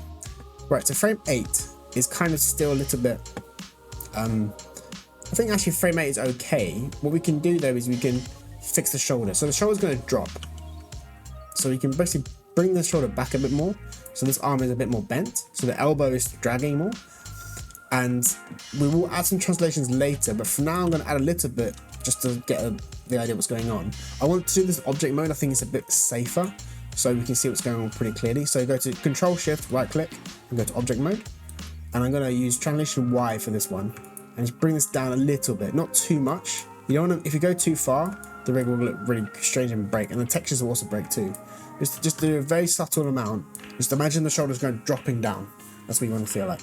We will polish this later though, don't worry. Now the second thing we need to do is I kind of already have it already, but the way that the tiger will walk, as I said, it's going to step round and in front. It also cup its hands. I'll show you what I mean with this reference. So you can see here in this reference here that actually it's going to be swiping through, and the toes kind of brush the inner toe of the other foot and the ground as well. They're very close contact. The reason for this is because animals and humans are lazy. They want to use as least amount of energy as they can to get through the road. So I'm going to bring this down a little bit, just in world space now, back to world space. Bring this down. And you don't want to do it too much, but I think we can curl the fingers a bit more. So actually cut it quite a lot, as much as we can. Yeah, I think that pose is okay for now. Cool. So click S on everything. And let's just play this back now at normal speed. Okay, that's actually looking pretty good. Now the next thing we do is try and get this sort of flick. So it kind of flicks up and it lands with the outer foot sort of first, which is actually going to be the hardest part to achieve, believe it or not, because of the way you got to look at all the different parts of the joints. You got to look at the ankle joint, the wrist joint, and the elbow joint. Make sure they're not popping or like being crazy. So we're going to polish this later, like I said, but let's try and get something pretty close. Ready? This timing is wrong. Let's go back to the other reference. Okay, so here is the reference, and we got frame 16 or 17 is where it's landing. So there should be a rock value in your thing. I think a little bit of rock just this way, tiny bit. And maybe also we can add a tiny bit of backwards rotation here. Just a really small amount, just to get that sort of feeling. And let's play this back now, see what happens. And let's also, so before we do anything, let's drag frame 0, make sure it's the same by going to frame 30. It should be the same, but just in case it wasn't. Send a check. So frame 0 is that, and frame 30. Yeah. Cool. Okay. So let's look at this now. Okay. So the issue is we have to lock down this key, of course. I'm being silly. So frame 19. Let's go to 19. Let's make the rock 0 as well, like that. That should be better now. And also the curl as well, and the rotation X. Everything needs to be 0, and that should now be okay. Cool. It's getting there. There's definitely things we can polish, especially in the shoulders, but also in the arc of the wrist as well. So let's look at the peel off a bit more. So the way it's going to peel off is that, like I said, it is going to do this motion, but right now the toes are in the ground. So the arc of the ankle or the wrist, I'll do it in the blue pencil. The arc we're going for, if you imagine I'm tracking the wrist of this joint, it's going to come up like this and then kind of down like that. That's the kind of pattern we're going for. Same as kind of a walk cycle for a human actually, which is different from the hind legs. So this is what we're going for, and this pose here is kind of when it's dragging on the ground. So the toes are kind of scraping the ground. So we're going to really try and get that arc quite nicely in, and then we can work on the back and forth of the side to side motion. But let's get the up and down motion done first. Let's delete this for now. So what we need to do is we're going to use a motion trail. So like before, like I did with the other rig, I'm going to use the Animbot, but just so you can remember, it's animation and visualize, create motion trail. I'm going to use Animbot like I said. I'm going to track the arc of the wrist first. I want to see this. See, already I can see the issue, right? So it's going to be coming at frame 6. I'm going to bring this just right up into the air like that. And I can make this easier for myself by also fixing the shoulder, bringing this up slightly, keeping this like nice right angle shape. Cool. Maybe I bring this a little bit back as well. I want to try and get this nice smooth arc. Right now I haven't got that. So it's doing this motion, right? So I'm going to bring this back in space. And we're going to bring this down so the toes are just off the ground. That's a bit better. Go to frame 8, bring this up in space a bit more, just for this first initial pass. And then go to about frame 10, we can bring this down. And that's a little bit closer to what we want. We can work on this a bit more in a second. Okay, so I have to make sure frame 0 and frame 30 are the same, which they don't seem to be. And I think also the issue is I need to fix the tangent as well. Yeah. Let's go and fix this. Select all your curves, go to A to make this a bit sort of flatter. Yep. And this one needs to be, because of course it's going to be coming out, we're going to fix this tangent as well. Let's make this like that, a bit flatter. And this one also make it so it's like this. This is going to make it really easy to see what's going on. And I might actually just bring this down a bit in space to make this curve a bit smoother. This one too, bring this up. Yeah, there we go. And I'm going to show view infinity, which needs to be turned off. So view infinity, there we go. You see what's going on now? Yeah. So this is the path of the back and forth motion. Let's play this now. Cool. The shoulder's breaking, but we'll fix that in a second. But the actual motion of the wrist, turn off the motion control so you can see it a bit cleaner.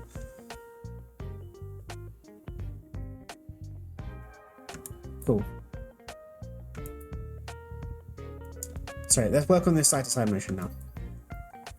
So because the wrist is turning in, what we can actually do now is work on this pivot control. I'm going to set a key on this back control here, which is called the PV foreleg.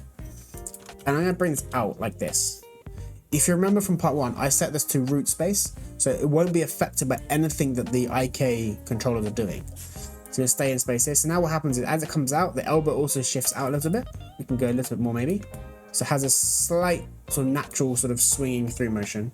This arc we're having going here. And let's also fix this pose for a second. Maybe we can bring up the translation Y a tiny bit. Bring this out more.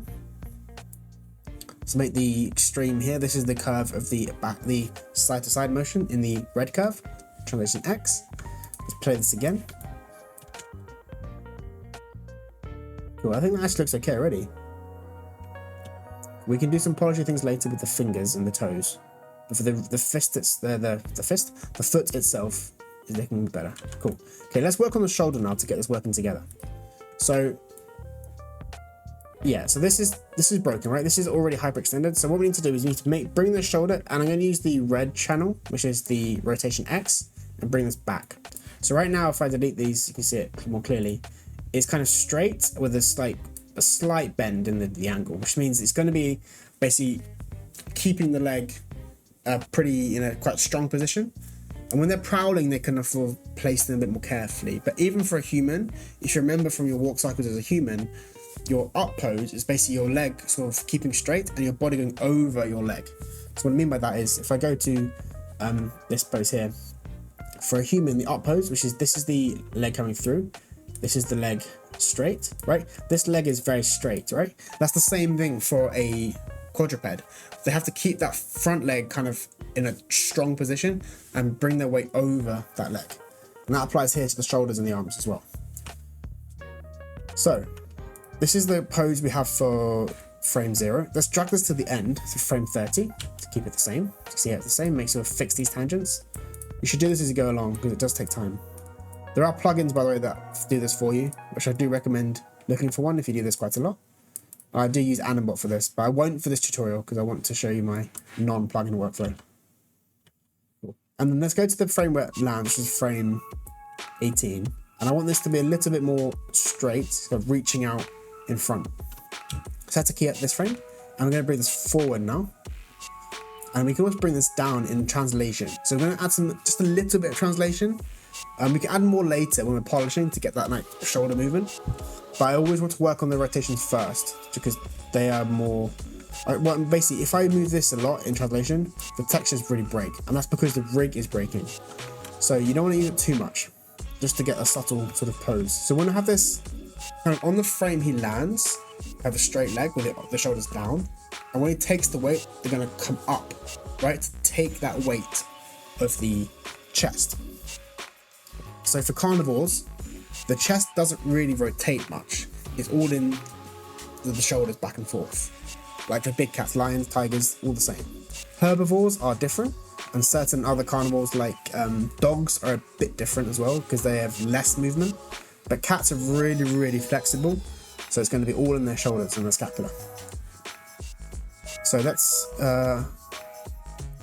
clean up these curves as we go along, clean up the curves. So let's look at this now again. I think bring this even further forward. Oh, that's the chest. I want this small shoulder controller.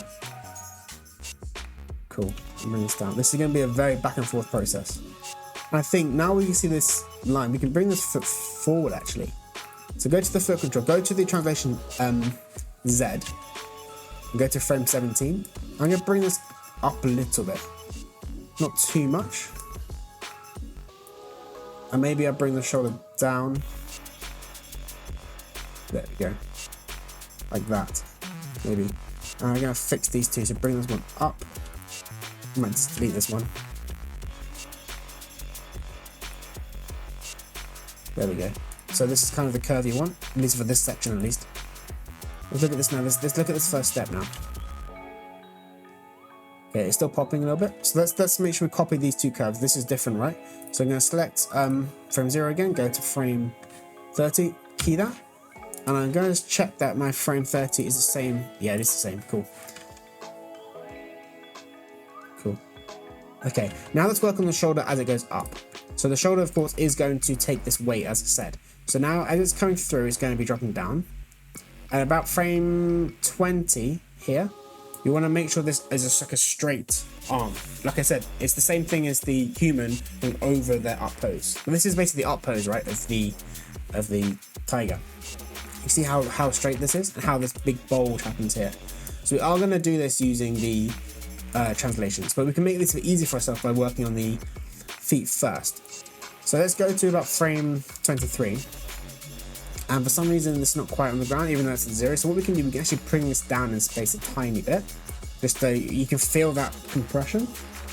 And then we can go to the spread control, frame 23. We can spread the toes a little bit, so it feels even heavier. And then we can also go to maybe, depending on what we have here, let's say go to ball lift. Yeah, ball lift, and bring this down a little bit. So basically, you can basically feel that weight kind of pushing into the ground. And then we go to the shoulder. I'm going to bring this up in space. I will go to world space for this. It does actually affect all the controllers because sadly, not sadly, is how it should work. This is the angle of the, we can do this. It doesn't look too bad actually. And if you want to be a bit more in control, maybe just do translation Y. I'm going to do all of them though, because I want to get a little bit more of like a directly up position like that. And this will definitely require tweaking into basically the very, very end of your shot, because there's so many things you've got to work on. And now this curve is a bit strange. I'm going to bring this down a little bit. Yeah. Bring this up. Always make sure if your curves are strange, always click A. Well, my hotkey for this is D, so if I make this weird for a second, if I hit D on my keyboard, it goes to the same thing as this. Hotkeys are useful, you should use them. And this one D, there we go. Let's look at this now. Cool. Cool. So I think the issue now is really actually looking at this more sort of together is this belly is going up way too much. So just to make this less distracting, I'm going to take this curve. I'm going to fix these tangents for a start. In the last part of our video, we're going to go through all these tangents again one more time to check. And I'm going to use my scaling key 0.8 to make this smaller. Go to 1 to make this even more clear to what's going on. There we go. Look at this now. Still quite a lot. I'm going to scale it manually using this command. Let's take it down to here. Okay, I think what's happening as well, it's the rotation of one of these controllers. Is this one? Yeah, rotation X. Let's soften this for a second. I think I'm going to scale this by 0.8. I'm going to bring this down in space a little bit as well. So up in space. There we go. Like a little bit less bulgy. There we go. That was, I think, after looking at the whole rig together, that was what was being a bit strange. Okay, so there's a slight pop in the shoulder here, so I think we can fix this now. Okay, so what we can do now then to track this elbow, there are ways to make motion trails with geometry, as in with vertices, but they require plugins or locators, and I want to make it simple, so let's not do that. But what we're going to do is make a panel side by side, or basically make a side view of your cat side. Zoom out a little bit, and we're going to use the blue pencil or the grease pencil, and whichever version of Maya you're using. We can make this small for a second. I can't talk today. So use the blue pencil or the grease pencil, depending on what version you're using. And we're just going to basically track this with a frame by frame, just marker. So I'm going to mark this here. Make sure also you're showing in the viewport, showing blue pencil or grease pencil. And let's go maybe 2 frames at a time. Where's the pop section? Let's look at the pop. Okay, it's frame 0. So this is the way we're going here, frame 0. Next frame, maybe keep this here. Okay, there's the pop. That's where the pop is. So it's going from there to there, and then it's there. See how already I can find this pop? It's at frame 2 and 3. So I can fix frame 2, I think, using the feet. So what I can do is I can go into frame 2 and I can try and make this a little bit more soft. So let's look at it again. Yeah, so basically this is a straight leg, which is correct. And then this is also correct, go into this pose. This is a good pose, but the transition is too quick. So maybe at frame 6, I'm gonna bring this down in space, and I'm also gonna bring frame 8 slightly down in space as well.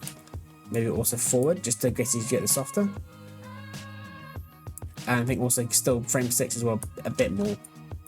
I can work on maybe we're gonna fix the toes later in like maybe a next part of this video.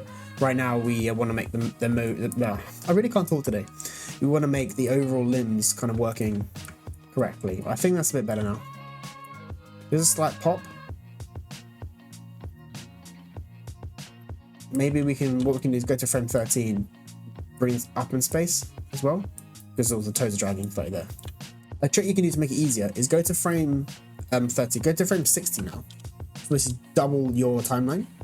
This way you can see how the transition works a bit more cleanly. So yeah, there is definitely a pop here. I think it is actually a frame, this part here, where it's going too fast between these 2 poses. So I think we can make frame 2 a bit softer. So I'm going to actually make the ball roll a bit bigger at frame 2, like that. I might also lift off slightly and rotate it down a bit more, just to get the toes on the ground. See what that looks like. Maybe this one bring up as well a bit more, rotate this back. Sometimes the graph editor is useful, and we need to also fix this. So let's go back into these curves, go one by one. So this one, we can put this back to D. There we go, go to the translations as well. This is fine. This is going to be strange because of course we have rotations involved. This is why it looks a bit weird, but this could be a bit softer. This could be a bit further down. This one, maybe bring this down a bit. This is why I said this video could take a long time, this part of the series, because it's really going back and forth between the ankle, knee, or ankle and elbow, or wrist and elbow, before you get something that isn't popping. I'm still popping here. I see what it is. Maybe look, here's the foot isn't happening. So the rotation X. Let's delete this key, make it more natural, make this D as well. Okay, that's better for the rotation. Now it's the translations we need to worry about. Delete this too, see what happens. Make this D. Maybe bring this up as well. Delete this one. Okay. So one thing will help us, I think, we can bring out this elbow a little bit, because right now it's slightly hidden.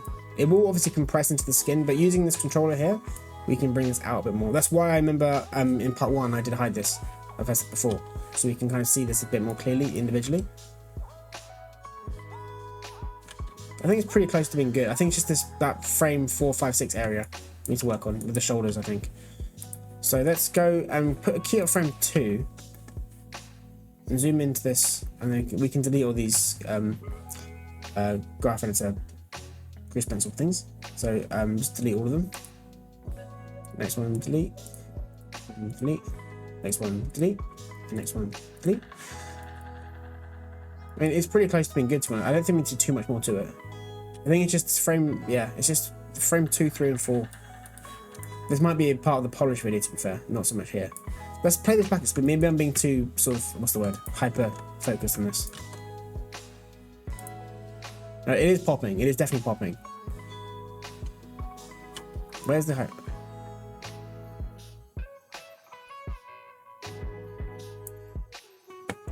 Oh, I think maybe this thing is, yeah, this is different. Put the 0 in frame 30, same. There we go. Okay, so that's better now. So that's kind of how that works. It's not perfect, but like I said, we're going to fix this in the polished part of the series, which is going to be probably next week, as in Monday. It is definitely popping still, but we'll fix that later.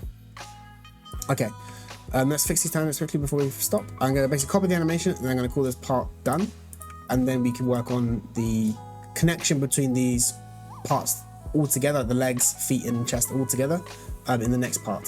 So the last thing to do now then is just copy animation. Now this rig has different rotations for the shoulders, which means the shoulder copying and pasting won't work very well.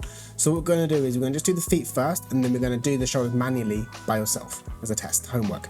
So basically you're going to take the foot like last time, select all the controllers, and we're going to actually do the timeline here as well as easier.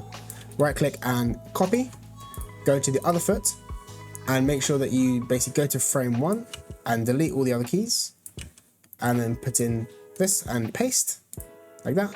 It's going to be the same place, and then you're going to select everything, go to frame 15, right, and drag it to frame 15 like that, and then we can have the opposite animation of the feet. Now you see how the shoulder's completely broken, so what you want to do basically is go in, oh yeah, and the feet, of course, this foot is obviously opposite, so let's go in here again like on the other foot as well, and make this times equals -1. It's going to basically flip it. There we go. So look at this now, the feet are working a bit better. So the issue is now the shoulder, right? So anything you see in the shoulder, it's not too bad because we didn't, what's the word? The shoulder's not that sort of, it's not moving too much.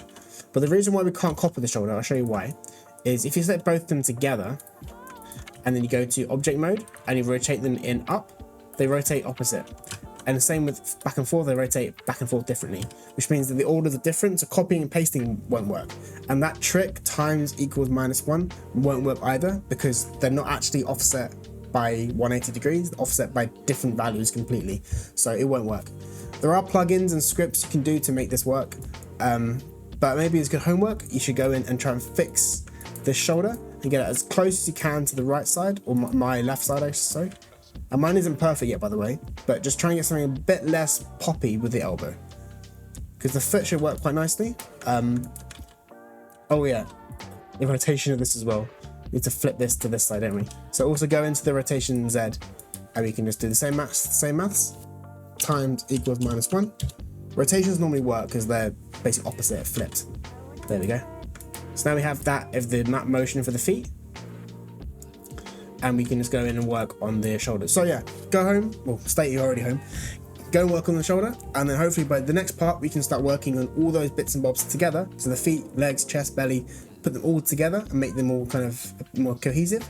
And then we should be pretty close to finished. We've got the tail, which is really quick and easy. And then the neck and the head, which is also quite quick and easy. And then we can do some final polish and we're done. So hopefully, got 2 more parts left and then we're finished. Cool. I'll see you guys in the next video. Thank you. Goodbye. Welcome to part 5, and hopefully the final part of this series. We're going to start off by looking at the head and the tail, and then go through the whole body together and make sure everything's working nicely, and then add a small polish pass to the fingers and the toes, maybe look at the chest and body one more time as well. Yeah, so let's get started. Okay, here we are in Maya. I just recorded this entire thing, and now we'll do it all over again, because I didn't actually hit record. So, no problem, let's get started. So basically, we're going to just quickly go through the shoulders again. Now, I did very, very minimal work after the last part. Basically, I cleaned up the tangent handles of each of these curves. So that was the issue that was causing my pop, actually, was that all these tangents here before, they weren't smooth. They were either a default like this, which is even is like very, very subtle, it will cause a pop. So make sure they really are actually smoothed out and make sort of sense. And make sure you go through the ball tilt as well. So the ball tilt has these issues. So you go through all your controllers and make sure that everything is really, really smooth. So that's going to cause issues with the shoulder. The shoulder curve itself, I kind of have like this, and it's pretty smooth. I mean, I could probably work on this a little bit, but overall, if I play this back now, the pop is kind of gone, right? There's no pop in these shoulders. So I would maybe go through each of your shoulder tangents and your foot tangents, making sure everything is perfect. This is the curve for the other shoulder. It's basically the same curve, just different values for each of these controllers. I haven't touched the rotation Y and the rotation Z for either side. That's because I just don't feel like it's necessary. It's very, very subtle motion on these axes. And to make it simple, just stick to one rotation, which is the rotation X, which is this orange curve. But yeah, okay, hopefully your homework, whatever it's called, was successful. If it was, let's move on to the head and the tail, and then we can do some polishing at the end of this part. So let's do the tail first because it's kind of quite easy, I think. So let's make this shape, which if I get up my reference, I can show you the shape I'm talking about. The shape of the tiger is pretty, it's pretty standard. It's got a very sort of long drop and then a very small curl. Of course, this is a muscle, and you can see here they do use it a lot in their sort of movement patterns. But for a cycle, we want to keep it simple, and we're not going to make anything crazy here. This is a vanilla basic walk cycle, essentially. So let's just stick to the main pose, which is about frame, I guess, sort of frame 128, this kind of pose here. And then we can put some offset side-to-side motion just to keep it alive. So let's make that pose on frame 0. So let's go to the first controller, maybe bring this down, these first two, bring this all the way down. And then we can take the bottom 3 and rotate them backwards. So it goes like this. Maybe take these 2 again, so geometry, these 2 again, and bring it up, bring it down. Just getting something close to the right shape. That's about right, I think. Maybe a bit less. There we go. That's about right, I think. Cool.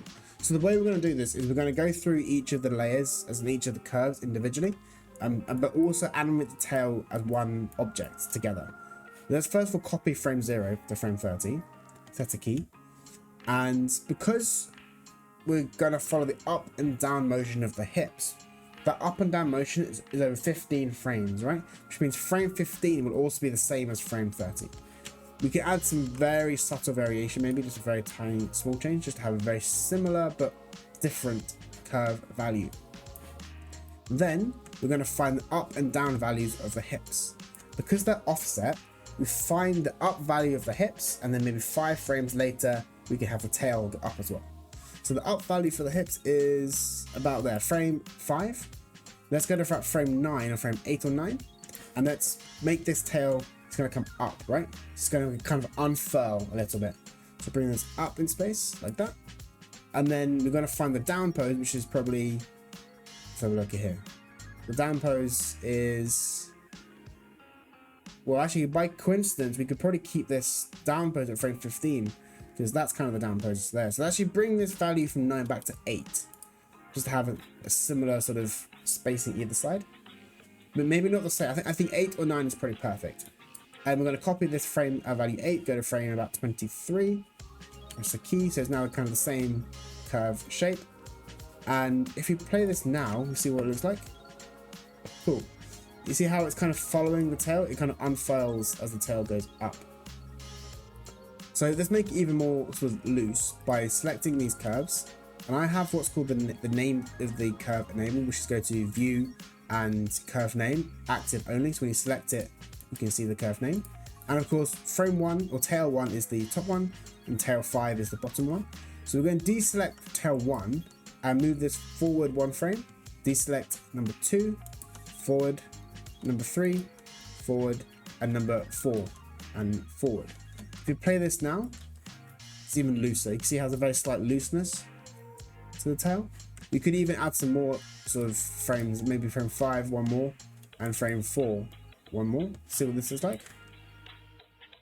No, I think that's bad. I think 1 frame each is fine. Very subtle. But what we could do is maybe add some scaling to these values. So go to the edit box and then scale. Cool. 1.2 or 1.1. Something a very small value. Maybe select number 5 and number 4 and hit apply once. Okay, let's see what it looks like now. Not too bad. But let's maybe go to the go to the view here, the number 1 on the keyboard, and bring this down to unfurl it a little bit.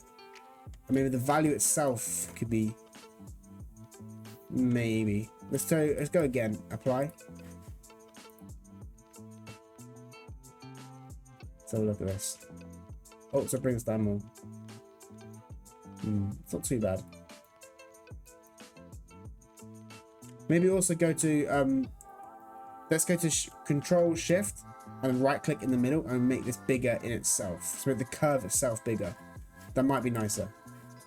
There, you can see how it's bouncing more now. There we go. I think that's a bit better. Yeah, see how the curve itself is bigger now? So it's actually kind of scaling properly. I think that feels nicer. So making the curve big, just one more time, that's Control Shift, then right click in the middle of the curve, and then you can make it bigger or smaller depending on your desire. You can also go to this value, which is the box here, which is what's it called? It's called the region tool scale and move keys, and then you can drag this bigger as well. That's also an option. Both methods are the same, whatever you prefer. Making it slightly bigger, a bit more of a bounce to the tail. Cool. Let's do the exact same method for the rotation X, which is going to be the side to side motion. So this one is a bit more subtle, but basically it's going to just do the opposite of the hips, kind of stay pretty central to the body, act as a counterweight to the hips. So let's find the passing pose, which is going to be this one.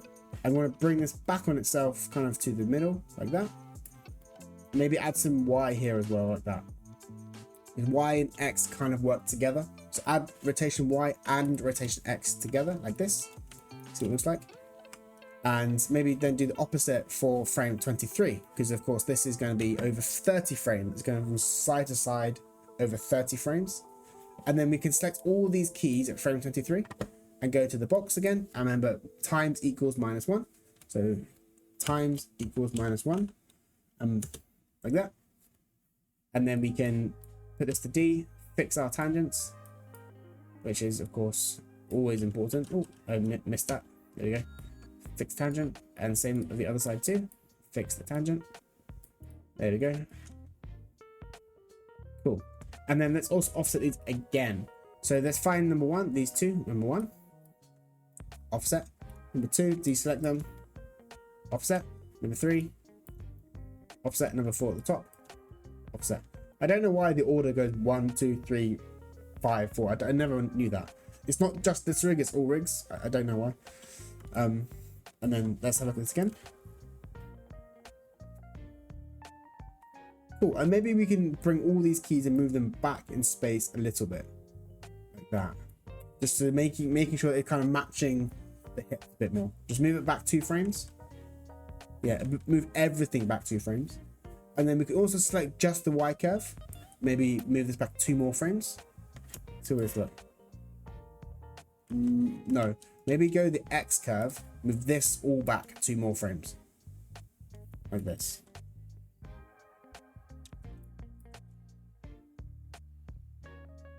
Maybe it's okay. Yeah, just basically making variation is what we're doing here.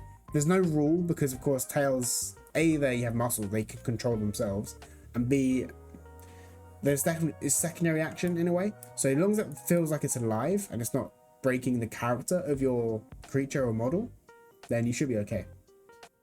I think for this animation it's fine. You can spend more time on this, maybe copy the reference more. That's fine. So if you want to pause the video, do that, go ahead. I'm gonna go into the head now because the head's pretty quick as well.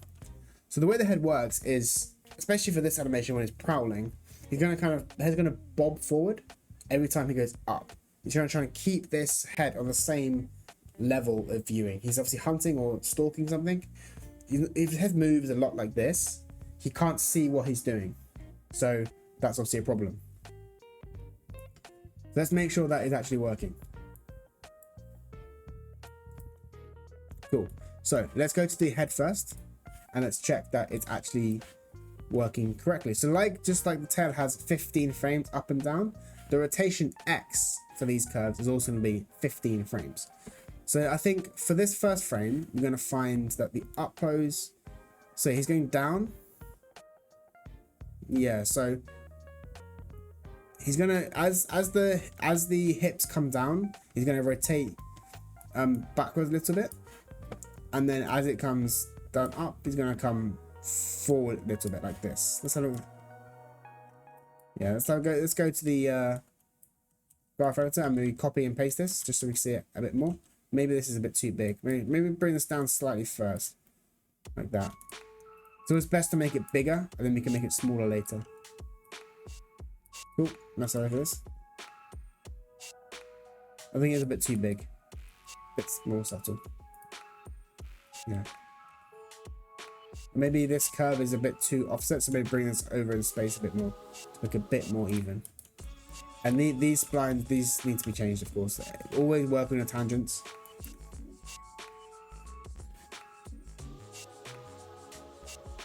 Cool. So you see how that basically with this motion here, as the hips come down, so the chest comes down. See how it's basically I've made this really big. So you can see what's going on. Really big. See how it's kind of, as it's coming down, it's kind of dragging that small little, I guess that's more circles making. That's what we want to kind of capture. Cool. And then the way to make the hips work with, so the head work with the chest, you kind of do the opposite, but kind of keep it in the same space. So basically what we can do is, as it's coming down again, we can extend this. So the chest is coming down, right? It's coming down. So maybe at frame 4, we can actually bring this back up a bit as well. And then same, but frame 10, we can bring this down as well. Let's see what this is like. Okay, I think that's a bit too big. Let's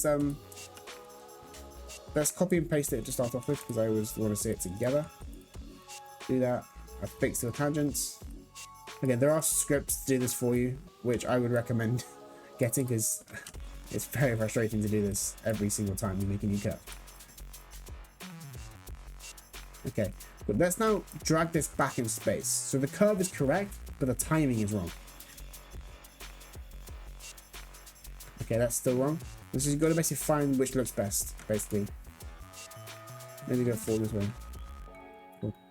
Okay, let's also offset this one by one. So frame 1, we're going to bring back in time is faster, and frame 2 will leave the same, and then frame 3 will go forward.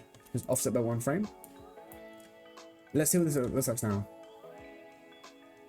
I think actually the movement is fine. It's just the scale. Let's go back to the scaling button, or I'm going to use my script for this and scale it down a little bit. Let's have a look at this now. Cool. And then I want to bring this down in space. So I want to make this more of a prowling pose to bring the whole thing down. So look. Cool. Okay, so the rotation X is done.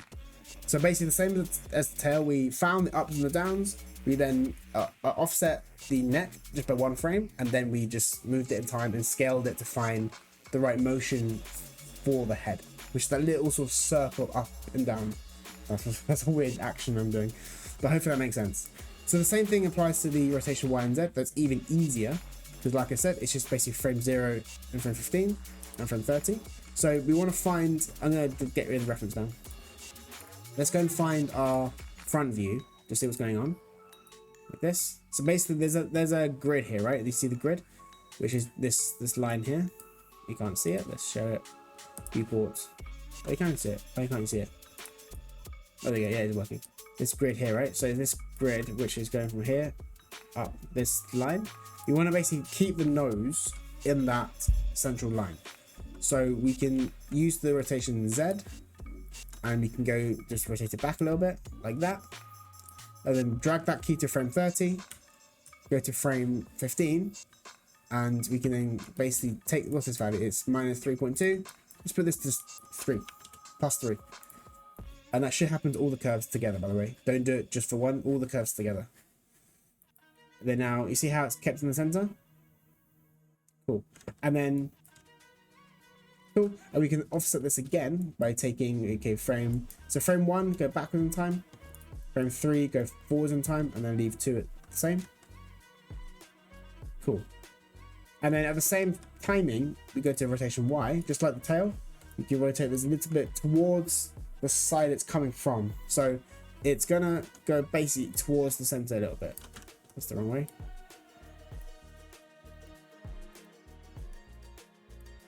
This is very subtle. Like that. And then the same again, that was at a value of minus 3. With this with plus 3. Same this one as well. Plus 3. This might be too big, by the way. Let's test this out. Cool, I think it's not too bad.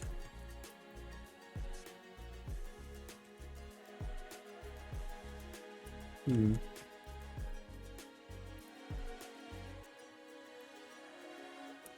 let's look at this one as well.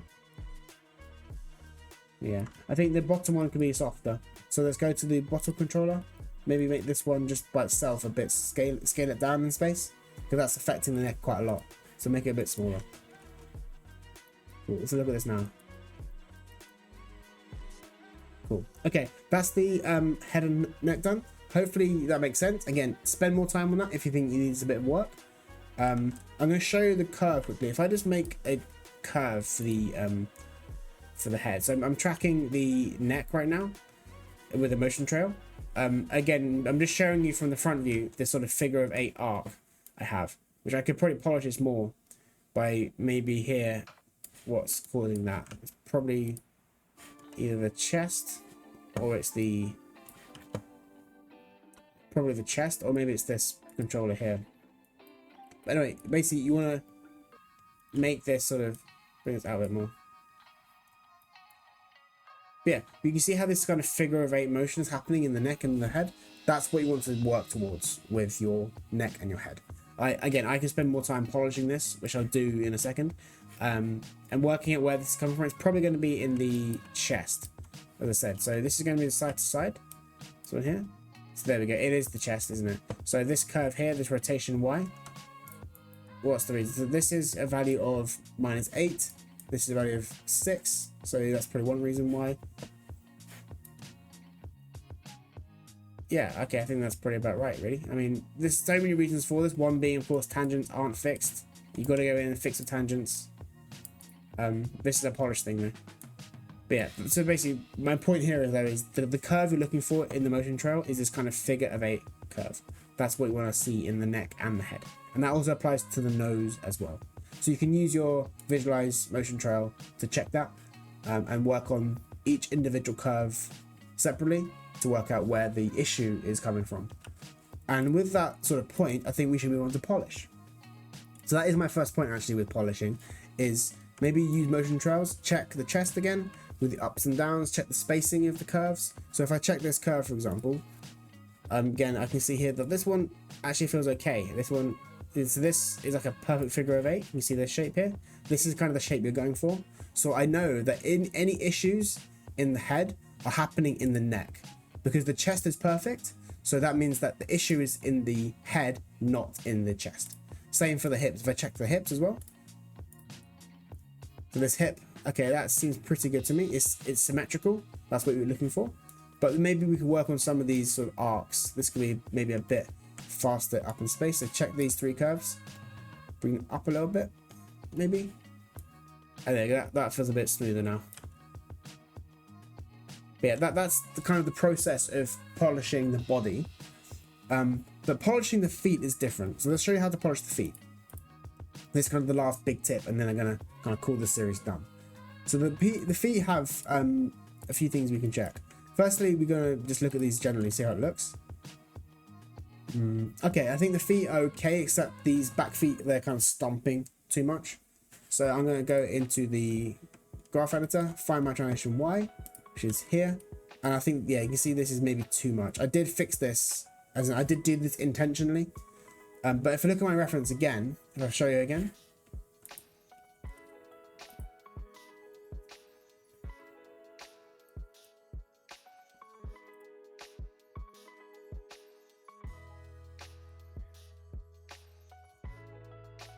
he is stomping his feet, but it's also because his ground is slightly uneven. I think he's kind of trying to catch his footing. So I think I can soften my feet, and they might seem a little bit more natural. So bring this down in translation Y. Bring this down also in translation Y, the other one too. And this key. Bring it down a little bit. Maybe also in translation Z.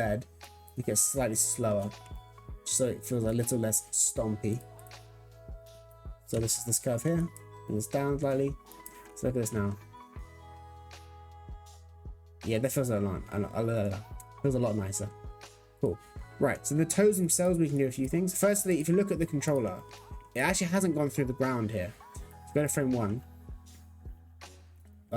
Yeah, so go to the impact frame. Here you go, impact frame. So, first of all, check the ball lift is actually 0. So right now it's not, so let's make this 0. So copy the key. But even so, it's not actually on the ground. You can see it's got some gap. So we can actually take this translation Y first of all, we can bring this down, the whole sort of zero valued keys. We just bring this down in space in the graph editor to make it hit the ground. And then to make it feel like it's heavy and it's actually pushing into the ground, we can actually add a little bit more extra just through these keys here. It's really, really subtle. Maybe go to like the middle where it's at kind of the passing pose. This is the passing pose, right? Where it's the heaviest. Maybe just add a key here, add a key, insert key, and just bring it down so subtly. And also I've got some ball roll here, which is wrong. So I'm gonna insert a key here and set this to 0 as well.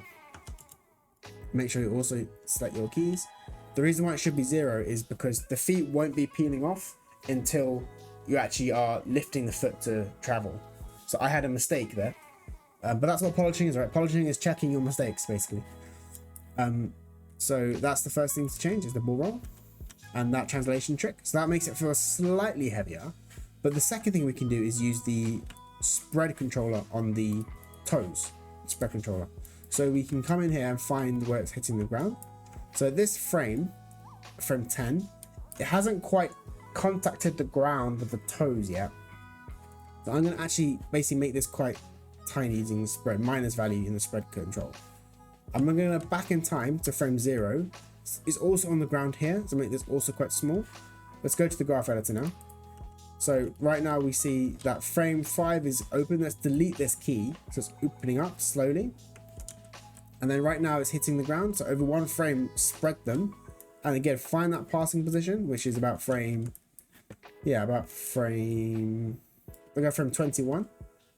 Insert a key, and maybe not quite as much as there, but maybe with this kind of curve. So this is the impact frame. So a big difference. And then it's going to sort of slowly spread more and more. And then as it starts to peel off, the toes will come together and they will kind of then make that cup shape. So we look at this again. There we go. So now it's going to this pose. So we can actually make sure we copy frame 0 to frame 30. There we go. And maybe just delete these keys. So this is the curve we're going for. You see that how it's going to come together? It feels a lot heavier now. Cool. And then let's work on the toes themselves, because the toes actually have some sort of effort too. So I'm going to basically select the main top ones to start off with. At frame 0, let's keep it the same. And then at this same frame, maybe frame 9, key it down to lock the same value. Frame 10, leave it the same. And then at frame 11, we can also very subtly rotate these down in space, just so it feels again like the toes are taking the weight. I'm going to delete this key. And then about frame 24, keep it the same. And then maybe here we can start going in and rotating it backwards again, so it feels like it's not actually going through the ground. And then here again for 27, key it down. Maybe also you've got to use some of these smaller values too. So using the other toe controllers. And you can actually create a selection set or make a layer, like a display layer. Add these to the layer. We call this toe, like toes. And then you can just select all the objects and set a key. It's easier than having to go in and click one by one. But then set a key here and make sure that nothing's going through the ground. So we can rotate these back a little bit. And we go for the toes as well. This pose. Let's keep checking this timeline, going through the timeline. Let's go in. So here, of course, the value is already have animation, which is wrong. Let's go back and we can set a key at frame 24 and copy the frame 15 pose. So lock this down again. Like that.